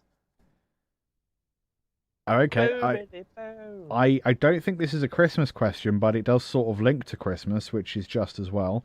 What lies were you told as a child? I was told that Santa wasn't real. Ooh. Mystery. Big mystery. What lie? I mean, all sorts of lies. Mummy and Daddy love each other. We don't have a favourite son. You can't hear screams at night. You're just being mad. Gaslighting isn't real. You know, all just the usual shit. Easter Bunny won't molest you if you do the dishes. You know, just the usual stuff. Wow. What about you, Ben? My granddad told me that when you switch the light on, there are 2 blokes who live in the light bulb. Right. So when you flick the switch, they start beating the living shit out of each other, and that's what makes the light bulb work. What, they're fighting? They're having fisticuffs, and it's the kinetic force of their fight that powers the light bulb? Yeah. But, like, they're tiny dudes? Yeah. Are they wearing tiny clothes? I always imagined them as, like, little stick men. Right. Sure. And I guess, like, you know how you've got, like, the stick fight games now, where it's the stick men fighting each other? Yeah. That's the sort of image that I had in my head of these just 2 little blokes just, kicking the crap. I love it. I love it. FYI, Jade Adams has just tweeted the URL where you can buy her jumpers that Ben is wearing, so I'm going to drop that in the chat. Shall I do that? I'm going to do that now, as that's just happened. Oh, okay, well, that's good. This is my serious Christmas jumper. I bought this from Jade. This is Jade Adams' Serious Black Jumper Tour. I don't know if you can see. It says Serious Christmas Jumper. I'm so glad you bought the jumper and not a better webcam. It's all good. It's connected to my laptop. That's very true. Yeah. I've just dropped a URL in the chat. Yes, it's inspired by Jade Adams' Serious Black Jumper Tour. That's available to watch on Amazon Prime. Last live event I went to before lockdown 1. Yes. So same. that's the bar that all live comedy and all events that involve seeing people, that's the bar we're at. So when we return to normal, I want everything to be at least as good as Sirius Black Jumper Tour. Yeah. Yeah, it was good. Yes, inspired by her Sirius Black Jumper tour. But it's a local business called Little Bit in Margate. So it's a local business, so buying one of these supports local business and is good. They are designed for women. I have discovered that I'm not as... If I were a lady, I would be thinner than I anticipated. That's I nice. bought a double XL, but an XL would have done me. But I need it for the sleeves. I've got long arms, you see. Yeah, I've got I'm long a long arms. boy. You are a long boy. I'm not 4 foot anymore. Yes. It's all the effort of carrying the podcast that's made your arms long. There was a joke in there somewhere. Like, there's the bits of a joke. The shop is a little bit Margate. I'm a little bit rock and roll. This is also the first and only Christmas jumper I've ever owned. Nice. I do love that it just has the word Christmas in very small font, like immediately in the center. Yeah, Christmas in very small font and Sirius Jumper in black font on the black T-shirt next to it. I might buy myself one just as soon as I relocate my torso. Amazing. What lies were you told as a child, Ben?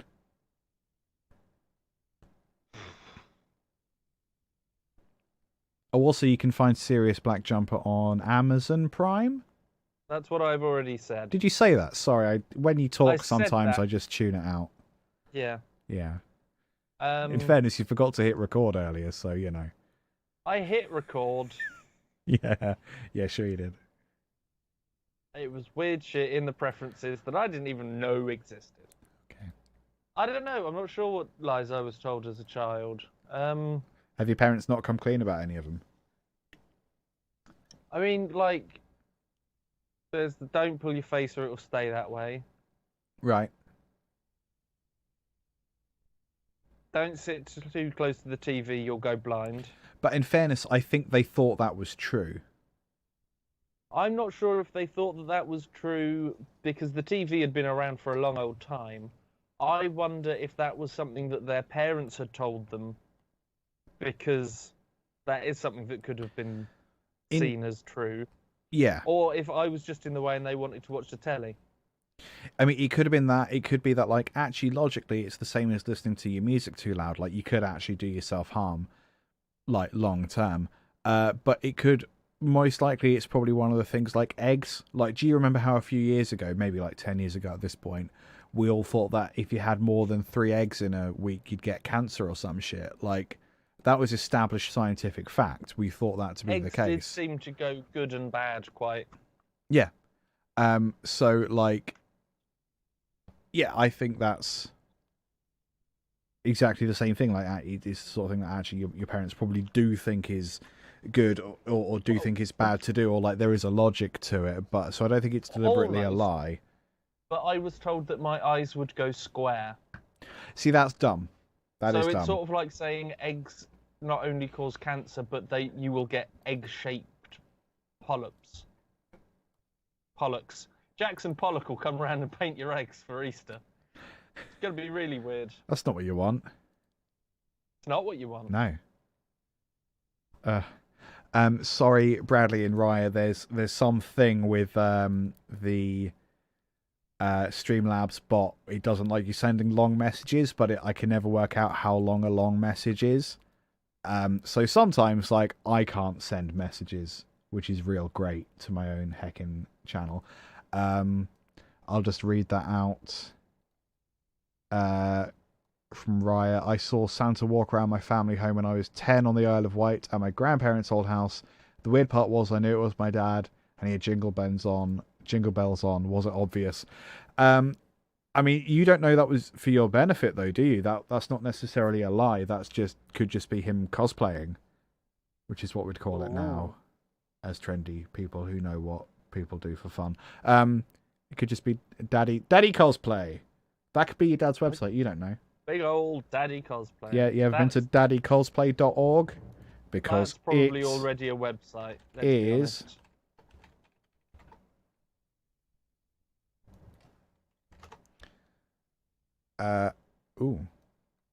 .org isn't.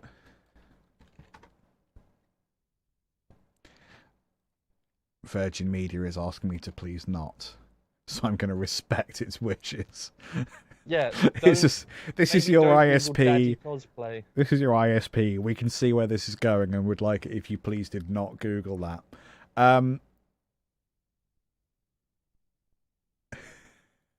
Daddy cosplay. / who's your daddy. I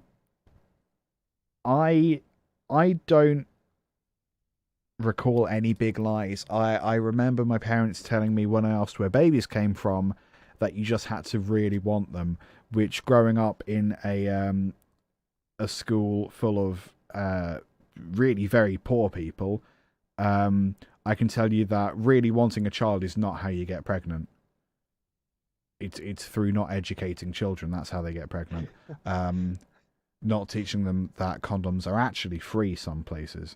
That's how you get children. Like systematic hatred of the poor and their needs is how you get pregnant. Yeah. Do you think that the male sex education classes are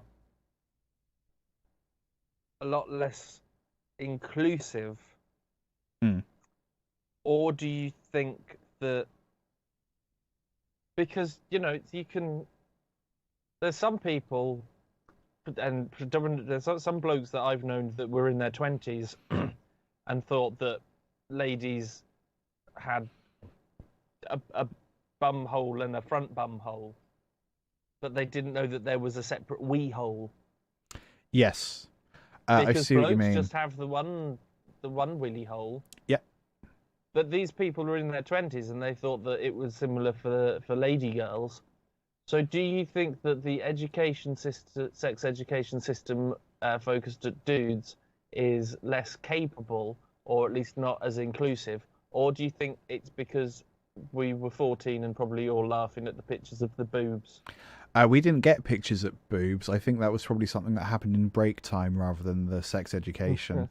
All I really remember is that we had specific sex education classes where boys and girls would learn to put condoms on, which I think that's fair that both people know how to do it. I sort of guess that.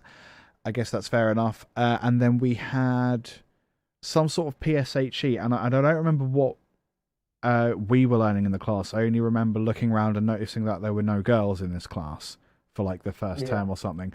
So I assume that's when girls learnt about lady things, such as how many pee holes you have, and what goes where, and just what a period is, and all that stuff. So my general attitude now is that I think you should probably have all aspects of everything gender related taught to all students. So all students should learn about condoms, all students should learn about other methods of birth control, all students should learn about pregnancy, periods, and what I'm going to gloss over by referring to as that whole shebang, including how many holes there are and what they do and how come ducks have cloacas, all that shebang. I think everyone should learn about everything. And as Emma Hewer says, yeah, I've met adult women who didn't realise there was an extra hole. Really did feel like the secret level of Mario learning that. To make a plumbing analogy. If you jump over the top, there are extra pipes. Don't go looking for mushrooms, because if you find them, you'll be sad. There's a wealth of disgusting vagina jokes in there. And I really think we should stop. Yeah, everyone should learn everything about all the gender stuff. I do like the rule that was passed. I think that was in the UK that I don't think it was a rule that was passed. I think this might have just been like talking with teachers and stuff just casually because I know how to party. So a lot of schools are basically have drawn a line between sex education and relationship education. So relationship education will basically deal with how to not get abused, which is important, as well as the fact that some people are gay or bi or anything on a spectrum anywhere in between, and what that actually means, and how not to be a homophobic piece of shit. And also, I go very much with the unless I'm their lover or their doctor, it's bugger all to do with me. Doesn't affect me. But there's also sex education, which is literally the mechanics of how that works, like literally what sex is. And you can, on religious grounds or moral grounds, opt out of the sex education, but you still have to learn about homosexuality, issues of transgender, how not to get abused, all that kind of stuff. And I think that's really smart. So like you can, on religious grounds, opt out of some of the stuff, but you're still going to have to, your kids are going to have to learn what gay is, which I think is real smart. And I'm glad that some schools are doing that. And I hope that's representative of most schools, but I don't know that for a fact. And I can't remember what the point was, but it's, there was something that you said that I wanted to reflect on. The whole thing of like, oh, how do you not be sexist? Don't mention sex. How do you not be homophobic? Don't mention people who are gay. How do you not be racist? Don't mention race. It's all very easy. Shut up. None of it's your business. Probably the bare minimum. I think it's the easiest way to not be racist, rather than saying, oh, there was a Chinese woman who ran over some guy. You could say, oh, there was a woman, or there was a person that ran over some person. Like, okay, I see what you see what I mean? I thought you meant just blanket. Don't mention anything. Oh no, like yeah, yeah. I think it's important to talk about race issues, especially if you're not being a twat about it. But in general, day to day, like if you're talking about a shop that you went to buy some salt and they had the wrong kind of salt, you don't need to mention anyone's race, mum. Just tell me about the salt you bought. Jesus. But it was white salt. She's a really poor storyteller. That went places. The question was, what lies were you told as a child? I think I might have ADHD. The more I talk and the more I realise, fuck me, how did I get here? The more I think I genuinely might. Anyway. Let's get a Christmassy question.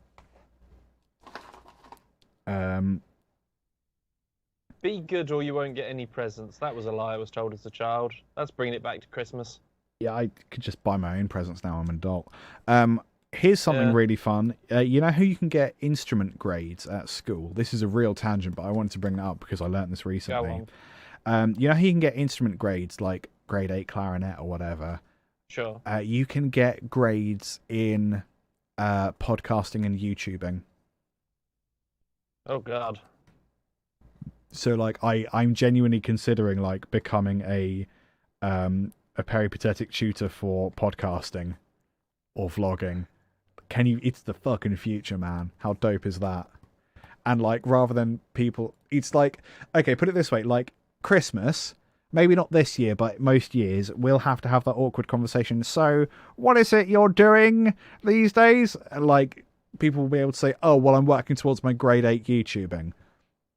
Like, it doesn't matter if you know what the end word is. It matters that you hear the grade and you're like, oh, there is some legitimacy to that. He'll get a piece of paper that implies his goodness. You will get a qualification in, I don't understand. Shall we do a grade 8 podcast? Shall we do it? Yeah. Can we do it?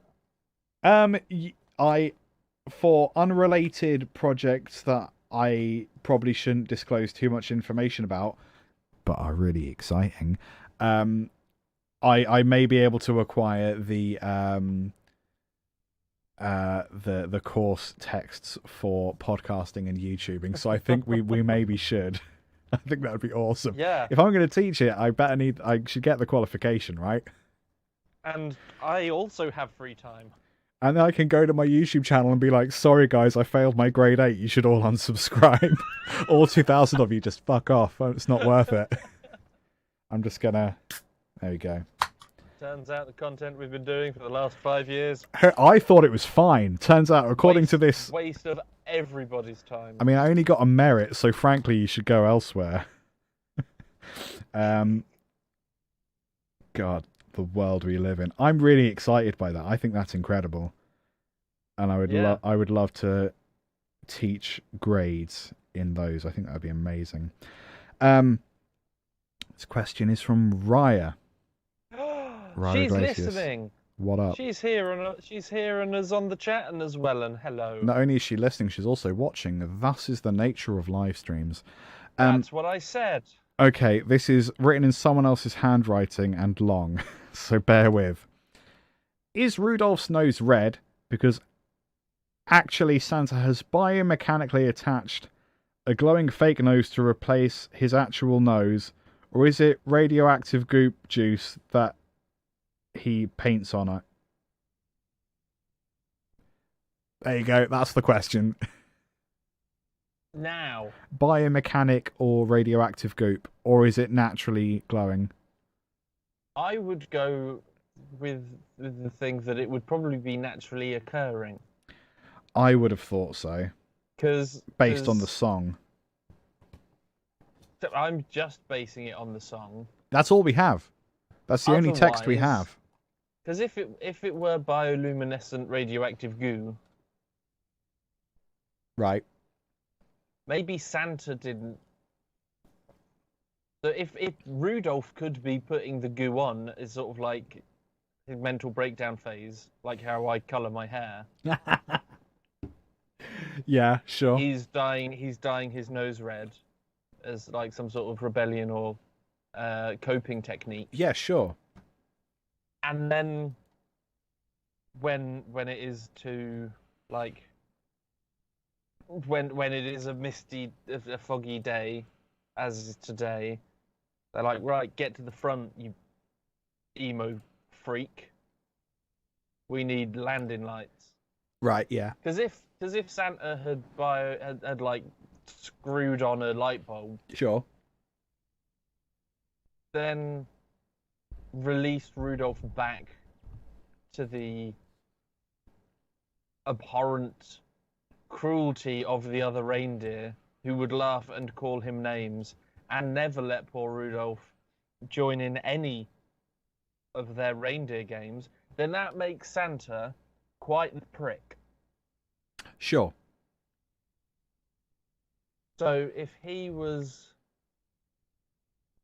natural, like mutation, like X-Men, or emo phase nose dye, I would say that those are more likely than sadistic Robo-Santa.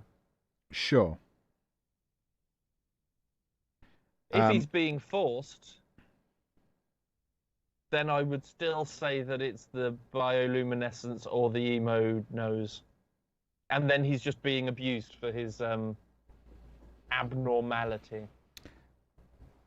Yeah, quite. Bradley James in the YouTube thread. The song could be lies. Yeah, the song could be propaganda. Also, what if he's being forced? Speaking of force, the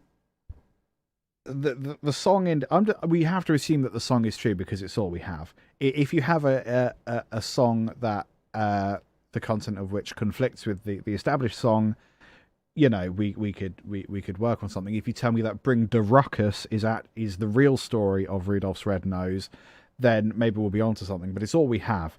So a point I would like to make is red nose does not necessarily equal red light. So the song establishes that he has this red nose that glows, and therefore you can see lights your way tonight. But that doesn't necessarily, we don't have any information about the colour of the light necessarily. Implicitly it's red. I think we'd get like a normal. So. One would assume. I'm going to assume it's. You can get like it depends on the color of the filament, not necessarily the color of the casing. So you could have a white light coming from a red bulb. I think what has probably happened is the thing we need to be concerned about is not the front light, which I'm going to posit glows white. You want to worry about the back light.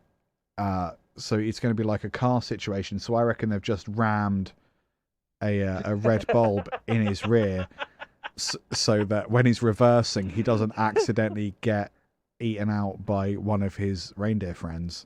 Because that's why they don't like him playing the reindeer games, because he started, like, all the reindeers have to light up now and they've all got a bulb in their ass. It's only the reindeer at the front that actually needs that light in the front. That's why he's at the front.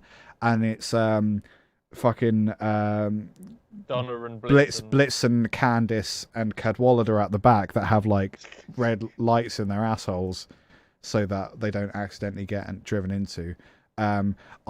I sort of skated over some aspects of the question because I wanted to make that very tenuous joke and refer to the Rudolphs at the back, the reindeers at the back, as Candice and Cadwallader. Fuck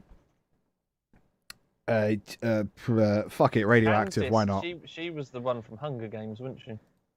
Yes. Candice Everdeen. Candice Everdeen. No, it's Katniss. I was being funny. I was assuming that you would know. No, sorry, I'm reading the messages that are getting deleted because they're better than some of the ones that are coming through. No shade. How dare you not know the pop culture reference from like 5 years ago? Sorry, I was ignoring you again. Yeah, no, I think bulbs in the ass is the problem. Not whatever the actual question was. I'm gonna read it again. I think it's the nose glowing is a natural occurring phenomenon, but I would be surprised if Santa hadn't harnessed that energy, because if it's just glowing the whole time, you could use that to solar power some sort of system throughout the rest of the year. Because if Rudolph is only needed like 1 day out of the year, you can just like, I don't know, you can probably run your Xbox off of him for like the rest of the year. Just a solar panel propped up against the in the inside of the reindeer shed stables. It'd be great because a lot of Christmas presents don't come with batteries included, so you can use that shiny little bastard. There you go. Fuck Duracell Bunny, get yourself a reindeer nose. We've spoken about kinetic energy. We've spoken about solar power. What else is left to say? Yeah, we've done it all this Christmas. That's it. Move on. Nailed it. I mean, that's the satisfactory answer, isn't it? Okay, next Christmas question. Oh, we've still got a few left. We've still got 3 after this one, so I hope you're not all Christmased out. I'm not. Okay, this kind of links actually to my good news story, which is a really tenuous good news story. When is the earliest you should put up a Christmas tree? I believe that it was very different this year. That's exactly the point that I'm going to make later on. But yes, do go ahead. Because I know some people do it on the 1st of December. Yeah. I know some people who don't do it until the 24th, which feels daft to me. Yeah. Because I know around the world there are different Christmas traditions. I know some people celebrate Christmas on the 24th, not the 25th.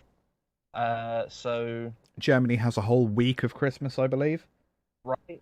So I think there's some do on the 1st, some on the 6th. I think, however, if you're putting your Christmas tree up on the 24th, and I believe the 6th of January is when they should be taken down. That seems to be the blanket agreement in this country, at least. Yeah. Then what's the fucking point of putting it up on the 24th? Yeah. I consider this is people complaining that Christmas music is being played halfway through November don't understand what the fuck time is. Because, yes, it's being played halfway through November. There's 4 weeks left till Christmas. Yes, that's true. You need to start your shopping.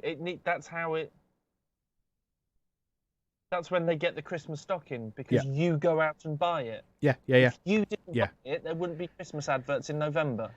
But you do. Yeah. If you go and get offended that the Sainsbury's, that some Aldi advert has 4 dads with interplanetary, non-binary children, it doesn't represent me. Sainsbury's has got a fucking carrot. Yeah. John Lewis is probably going to have the concept of a hug as their Christmas advert. Yeah, this probably. year. They identify with that. I love the little dragon, fat piece of shit, so Christmassy. Kevin, carrot. Then you're not worried about diversity. You're not saying that you feel excluded. You're a racist, homophobic piece of shit, and you don't deserve Christmas. Jesus was black, also. He was a 4-foot brown man. Yeah. With syphilis. Bet he never made a Christmas tree, a Christmas snowman that big. Yeah, probably not. Yeah, Jesus was a Middle Eastern 4'1" Jewish guy with brown eyes. Jesus was black. Santa thinks you're a twat. Etc. Etc. Not wanting to spaff my good news too early, but yeah, basically I think this year we can get away with having stuff as early as we like. I think like most years, it is one of the things that annoys me is when people complain about Christmas, because it's the only time that basically everyone gets off. So actually, like, everyone has actually got some holiday over Christmas, very nearly. So what's the harm in, like, in the middle of November, like, wages are getting lower, working days are getting longer, the world is just gradually getting shittier, and sometimes not gradually. So yeah, why not in the middle of November start reminiscing about that time off you're going to have? Like, you're going to get 2 lions next to each other. Fuck yeah, start thinking about that. Yeah, whatever. So I'm not... Sorry, go on. No, you go ahead.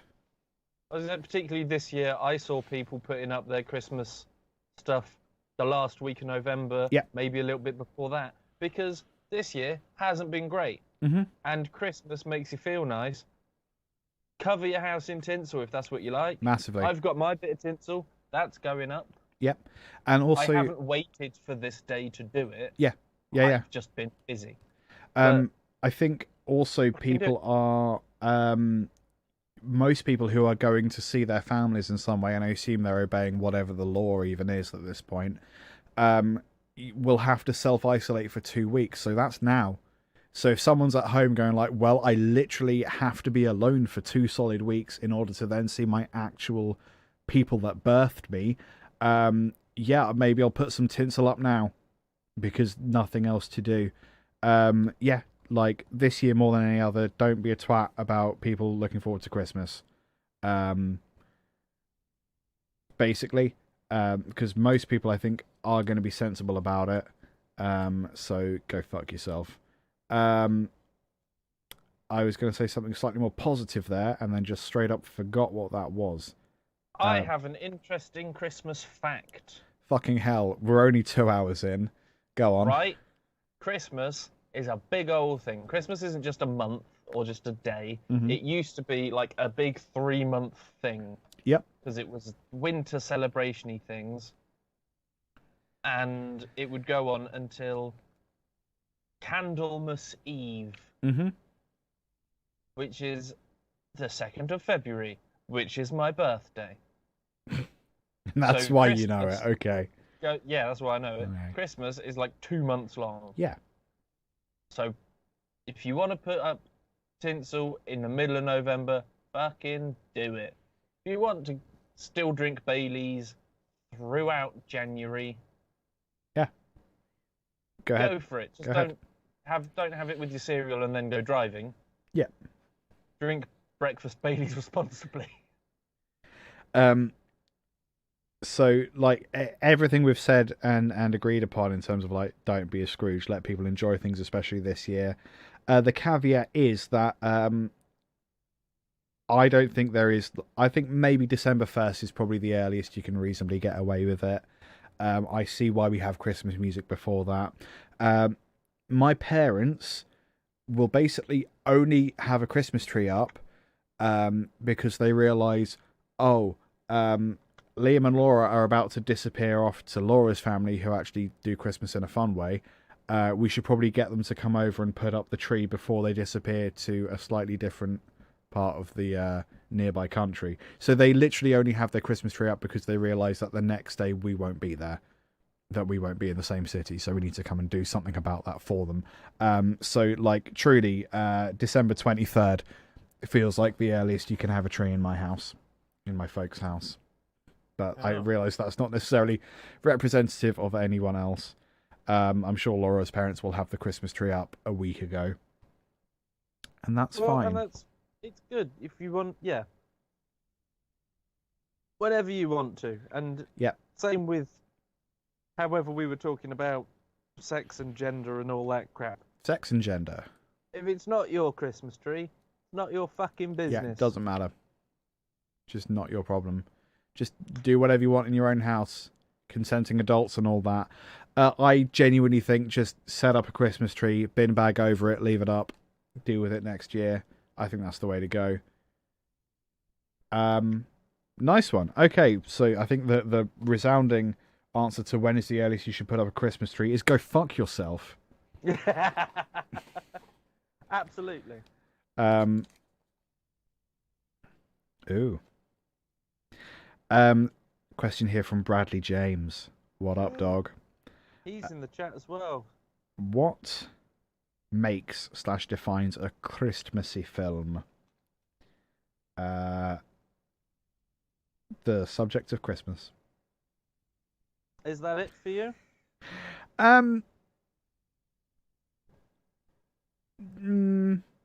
Okay, like what's the fucking deal with Die Hard? See, now Die Hard is a Christmas movie. Sure. Because it's set at Christmas. But I can't remember who I was speaking to. Was it Mr. Die Hard? I think it was one of my housemates. Right. Not Mr. Die Hard.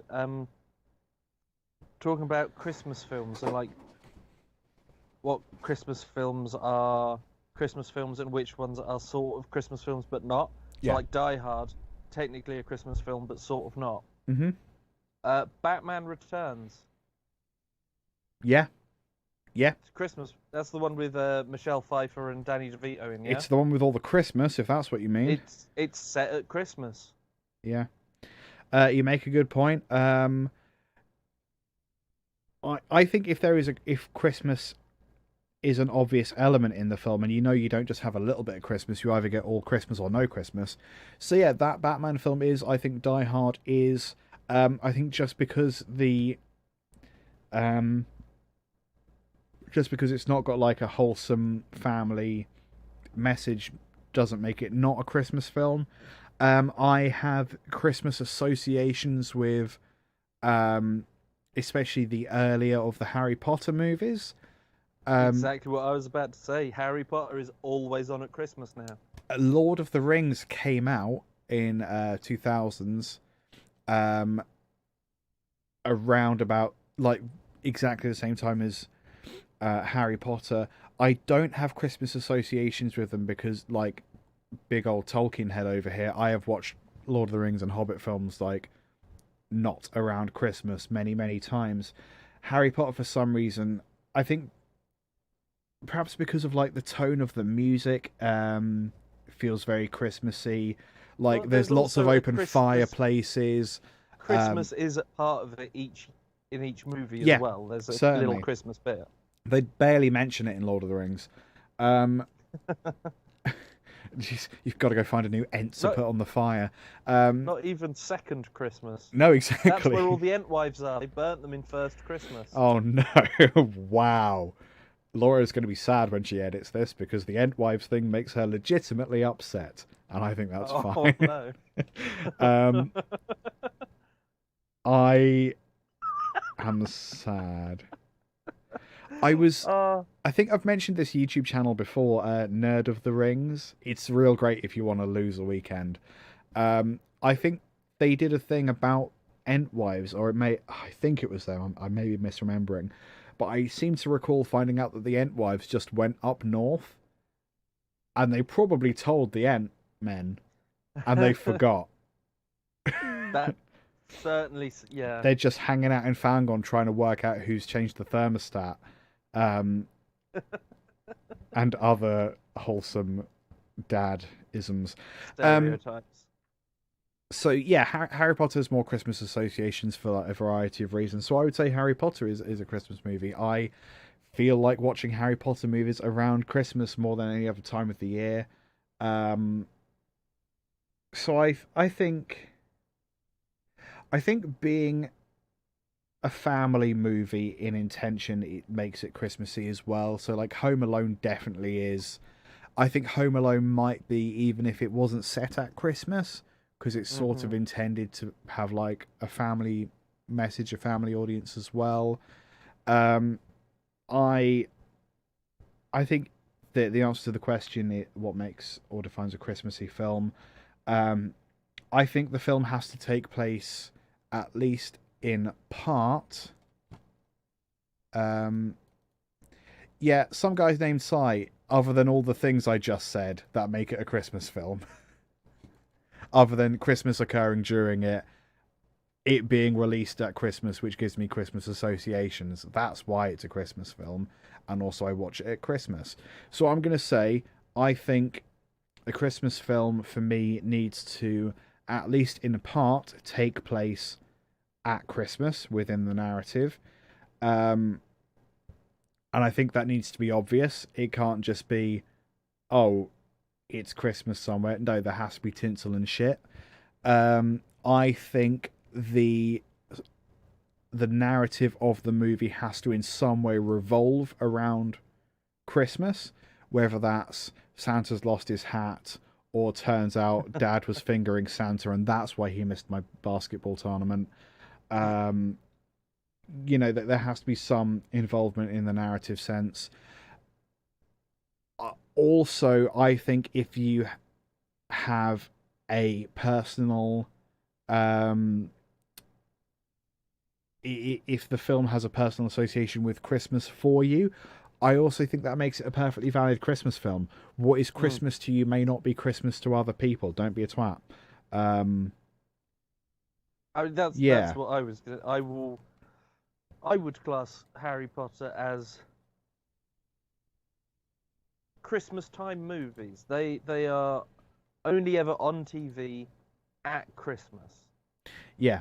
Those are things that are, and because it has the association with Christmas, it makes you feel Christmassy. Watching Harry Potter during the summer on Blu-ray is very different than watching it unexpectedly on Boxing Day. Just, oh, there it is, pop it on. That bit is a Christmas movie. That's what makes it a Christmas movie to me, because it's a very Christmassy feeling thing. It's like the nostalgia. Yeah. Of being in your mother's overly warm living room. Yeah. A little bit more pissed than you're trying to let on. Yeah. Waiting for all the food to go down so you can go and eat more. Harry Potter's on. Yeah. Yeah. Nightmare Before Christmas is also a Halloween. Things can be and two Christmas things. Movie. Yeah. It's both stuff. Yeah. Trying to think if there's any others like that are sort of like not intended to be, but just because they're replayed around the same time are Christmas films. The Great Escape. Great Escape, yeah, definitely. I've never watched it all the way through, but it was always on at Christmas, and that is when I would go and play if I'd got a new video game or something. Yeah. People would put on Great Escape. It would last for 5 hours. Yeah. That's always on at Christmas. Christmas movie. Zulu. All the white dudes look like Santa. Christmas film. Red shirt, shiny buttons. Shooting at brown people. That's Christmas. Invading the lands of others. Cultural appropriation. Yeah, it's all. Question time with Piers Morgan. Yeah, man. Snowflake. Exactly. 'Tis the season for snowflakes. More Christmas questions, please. Personal association is ultimately what I think makes a Christmas film. Christmas isn't real, and cameras don't exist, so none of it matters. Agree with almost all of that. At least half of what you said. Oh man, we have one question after this one, so I hope you're Christmassy. I hope this one's rubbish, so the next one is a good one. Yes. Question from Tom Sizer, or Cizé. Not sure how you pronounce that.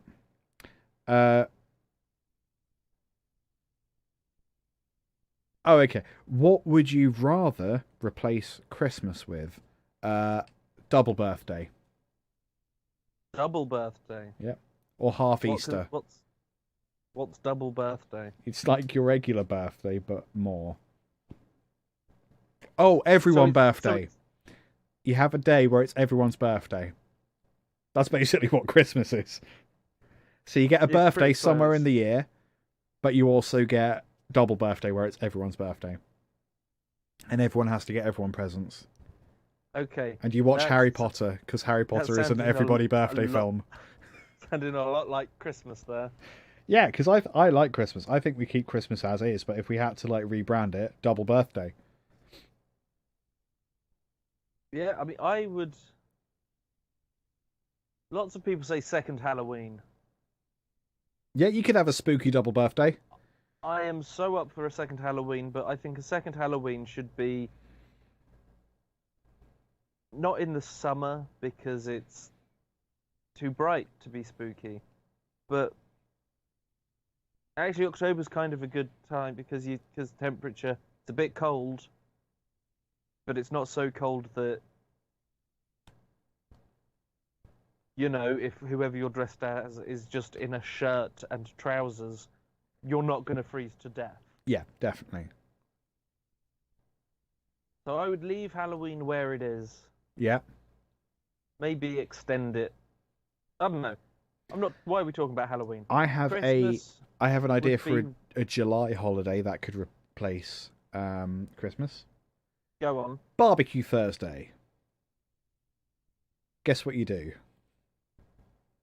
Cut the grass. You cut the grass so that you can install your new barbecue on a Thursday. You just a fuckload of meat on a Thursday. That's a lot.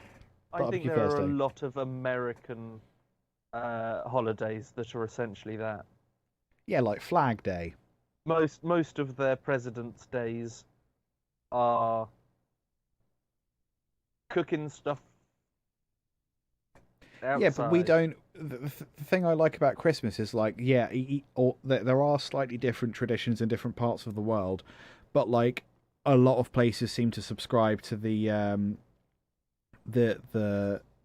Americanized version of the celebration. So like, yeah, Halloween, we sort of all over the world do a very similar Halloween thing. Christmas, we all seem to do a sort of a secularized version of Christian Christmas. So I think, yeah, why don't we celebrate barbecue culture? It's one of the least offensive things America has to offer, yet somehow still covered in flags. So yeah, fuck it, Barbecue Thursday, every Thursday in July. Get that meat, make it warm, put it in my stomach, and go to sleep. Or just a winter barbecue. Winter barbecue, there you go. So same time as Christmas, but it's the last Thursday in December. Barbecue Thursday. Indoor barbecue, the game is try not to burn the house down. That's the game. That's the Barbecue Thursday game. Can I merge your December Barbecue Thursday with something that I enjoy but needs to be fixed? Go on. Fireworks night. Right, okay. I'm with you. it should be one night. Yeah. Not mainly one night and then every other day for a week either side. Yeah.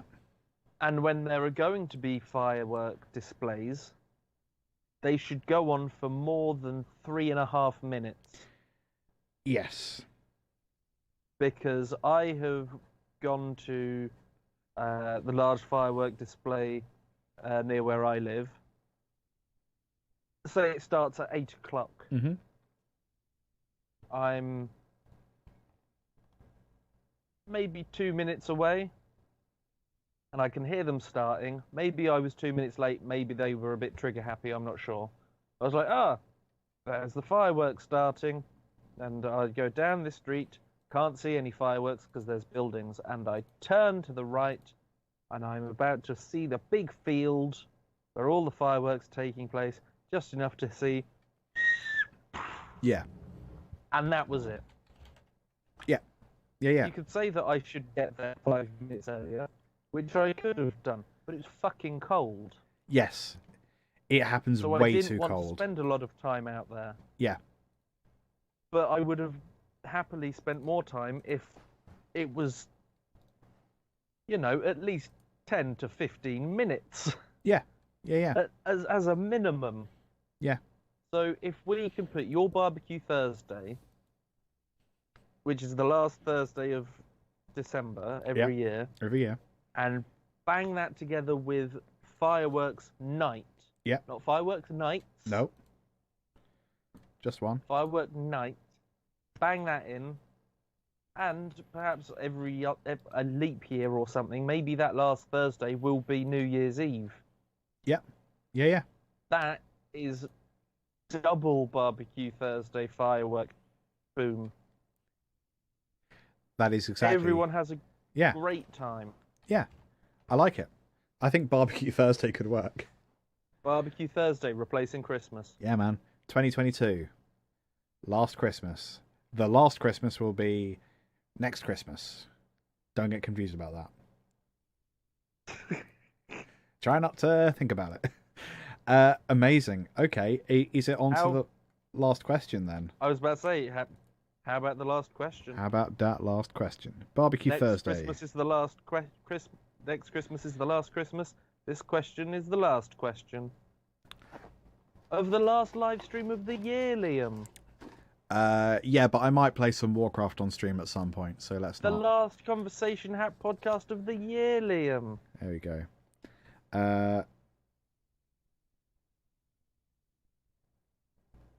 Okay. Sorry, I struggle with handwriting that isn't mine. And I know that my handwriting is awful. You struggle with your own handwriting as Yeah, well. but at least I can read it. I just can't write it very well. This question has come from... it looks like it says Toby Cake Rogers. Oaks? Toby Oaks Rogers? Because it looks like it says Toby Cakes Rogers. Hello, Toby Cakes. Cool. How has Santa never been pulled over for drink driving? Because he's in the sky, innit?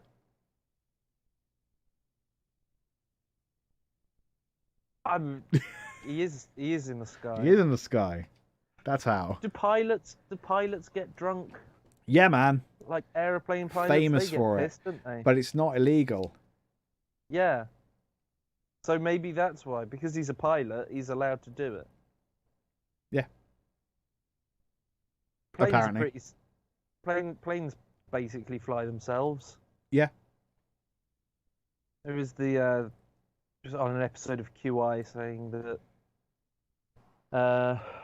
in the future the piloting system of a passenger jet will consist of one man and a dog. Right. The man will be there to feed the dog, and the dog will be there to bite the man if he tries to touch anything. Right, okay. That makes sense. So, and Santa's got magic reindeer. Yeah, he does. We know he's going fast, but, he's got reindeer, so it's not illegal. And he's going at, 360,000 miles a second? Yeah. Yeah. I'm probably going to Very say fast. that's why. Could be, yeah. And what sort of copper would go? Santa. He needs to cool off in the cells for the next few hours. Yeah. Ruining Christmas for thousands upon thousands of children. I think it's mostly because he's in the sky. If they were American, then they'd probably do it. But Yeah. Thank you, some guy named Cy, for subscribing. I'm just going to press the button that replays the emote because I'm not sure it happened. I'm just going to press that. Is it broken? Could be. That's wonderful. Fucking wonderful. There it is. That's what we wanted. Did it work? It's a gif of me wearing a cup as a hat. That's what you get. As well as a somewhat randomized text message that works, by the looks of it. Sometimes. Only sometimes. Fantastic. Marvelous. Yeah, no, I think he doesn't get pulled over because he's in the sky. Where would you pull him over to? Another bit of the sky? Clouds. Think it through, Toby Cakes. Come on. Oh no. Blunderbuss. Shall we do some good news, Liam? Let's do good news and then plug. I'm going to press the button for good news. Good news, everyone. Oh, there it is. Good news, everyone. Good news, everyone. My good news is super weak. Shall I go first? Yes. My good news was literally that because 2020 was such a crappy old year, we can get away with enjoying Christmas as early as we want. That was my good news. That was it? That was it. I also saw that Austria, I think it was Austria, have introduced a tax on like the wealthiest people in Austria in order to fund COVID relief, which I think is genius, and I wish I'd seen that earlier so I could have had that as my good news. That's some bad news along with your good news. Ben, do you have something better? Well, no. I thought I had a thing, and then it's sort of gone away. Okay, wonderful. So I'm going to slightly alter my good news, and as we've sort of plugged my plug already, We can plug I your will plug replug again. my plug Yeah. because that's part of my good news. My plug will be the Jade Adams Serious Christmas jumper, Yeah. available from Little Bit Margate. Just a little bit. The link Margate. is in the chat. We'll put the link somewhere else. If not, Google Little Bit Margate and you can find it from there. It's the Jade Adams Serious Christmas jumper. That will go to help support Little Bit, which is a local, small independent business. That's pretty much my good news. The fact that small local businesses are being supported when necessary, that's good. But people can still do more of it. I don't know, Google review, that advert pops up every time I'm on YouTube. Yeah. If you like a place nearby, the only reason why those places exist are because people go to them. Yeah, and very people true. like them. Yeah. If people don't go to them, same way as we were talking about Christmas trees and vegetarianism, if you don't go to them, they won't get the business, so they won't be there anymore. Yeah. You need to go to the places, otherwise they will stop being there. So support your local things. This is, actually, you know what? Fuck it. Be selfish. If you like doing stuff, make sure you can keep doing it. Yeah. By doing it. Yeah. I've reviewed Tattoos by Fabio on Mill Road, Cambridge, as I've plugged on this show before, because I love them and I love the place. I have reviewed the Devonshire Arms. We've had Kyle on the podcast before. We've filmed Ben Eats in there. We talk about it a fair bit. We like that pub. We want to keep it going. The shop that I work in, Department of Magical Gifts. Don't know if that bit will stay in because I work there. But, you know, review the places that you like, that you would be sad to see go. Yes. And like, if they've got websites, if they've got click and collect, if they've got takeaway anythings, dude, if they've got gift cards, if a place isn't open yet, buy a gift card for someone for Christmas. Supports the business. They will get you the money now, then you will get the thing later. It's all good. Do it. It's Christmas. Buy shit.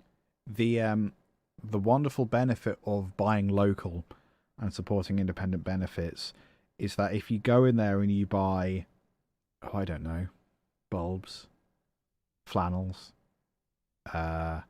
new croquet set for the missus, perhaps some lard, and you leave, you pay for your goods, you get the receipt, and you go home, and you're doing your accounts that evening, and you look at your account, and it's a month later, and they fucking signed you up for Amazon Prime without you asking. It's not going to happen if you buy local. Oh, I see. Because they don't have the infrastructure to do that. I thought you were saying that this has happened to you. No, How? The last few times I've bought from Amazon, because, like, there is good and bad about Amazon. Slave labor, broadly bad. The thing is, like, actually, I'm not wealthy.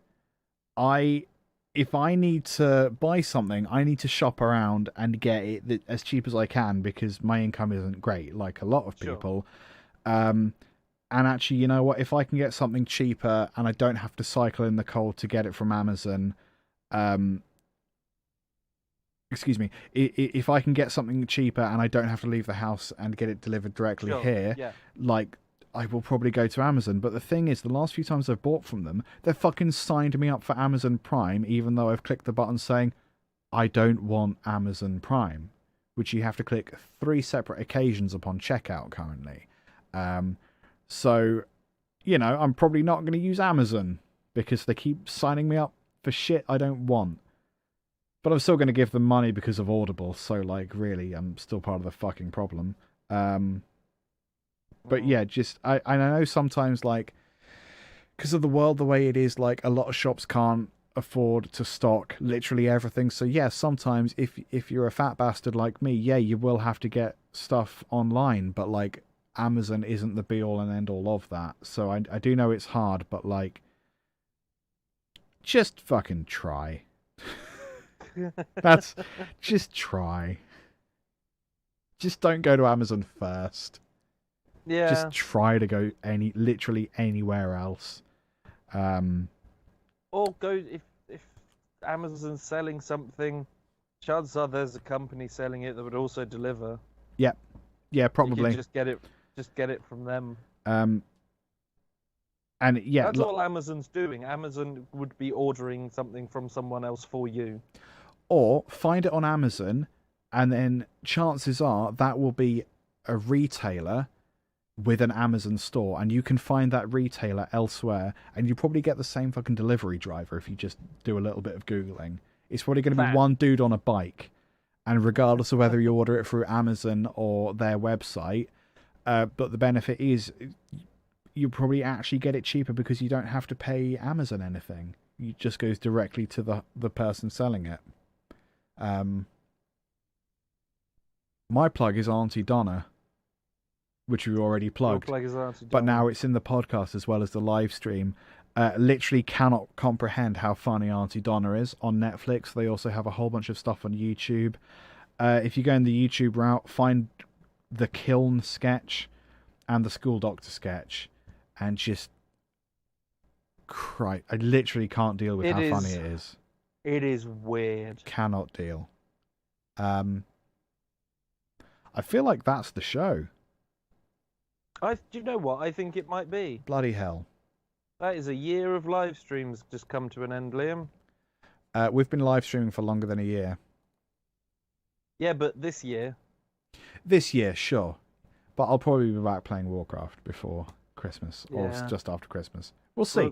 Haven't worked out. Literally haven't thought much past the 22nd. Literally haven't thought past that point. Well, Christmas is probably going to be around that sort of time. Yeah, I think it's scheduled for then. It's okay, Bradley. You can go watch all the other stuff we've done, because, Christ, there's loads. Yeah. I hope you like the new Jeremy Mange. That's in the video playback. We recorded that 2 years ago. Yep. Just finished it. You're welcome. Thank you to some guy named Cy for doing the vocals on that, and thank you me for asking him to do that. Ben, where can people find you online? Roman for being Jeremy Mange again. And coming back for the fourth video now with him. We just sort of bust all of those out in one day, didn't we? Shut up. He's still in the thing. That's true. Ben, where can people find you online? Where are you? At Spike Pierson on the Instagrams. Like what it says on his name tag. Yeah, that's pretty much what I do. Not very often, because I've not been doing very interesting things recently. But what's that? You know, bad knees. Yeah, fair enough. My knees are fine. At LT Guitarist on Twitch, Twitter. Those are probably the main places. In the new year, something very fun might be happening with my music live streams. Can't say anything else about that. But you can connect a dot to something I said earlier that I couldn't say much about. Or not, I don't know. I don't know how smart you are or how long you've been listening. Do your best. Yes, quite. Right. I'm going to press the sketches button, and that'll be it. Farewell, Wellington. See you all next year. Ha ha ha ha! He said the joke. That wasn't a joke. That was just true. We will see you, because we'd say next month, next time. It's next year. I wasn't trying to be a funny uncle. Well, you did it anyway. Who smiles a little bit too much. You'll see us on the 20th. Family members. You'll hear us on the 20th when we have our episode with Santa, actual Santa, and not someone pretending to be Santa. Absolutely. Yeah. All right. Bye. See you later, guys. Yes.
Away in Jeremy Manger, no sleep 'cause you're no good.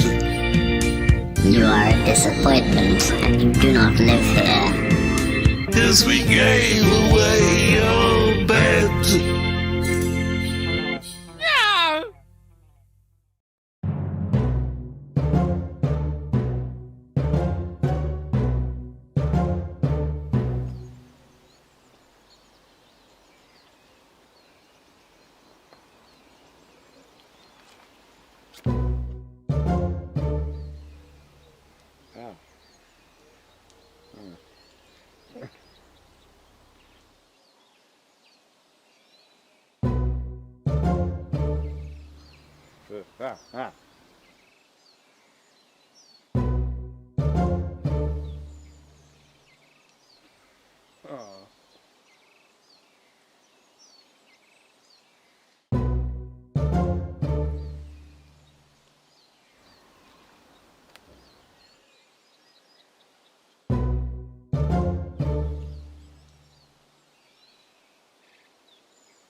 No.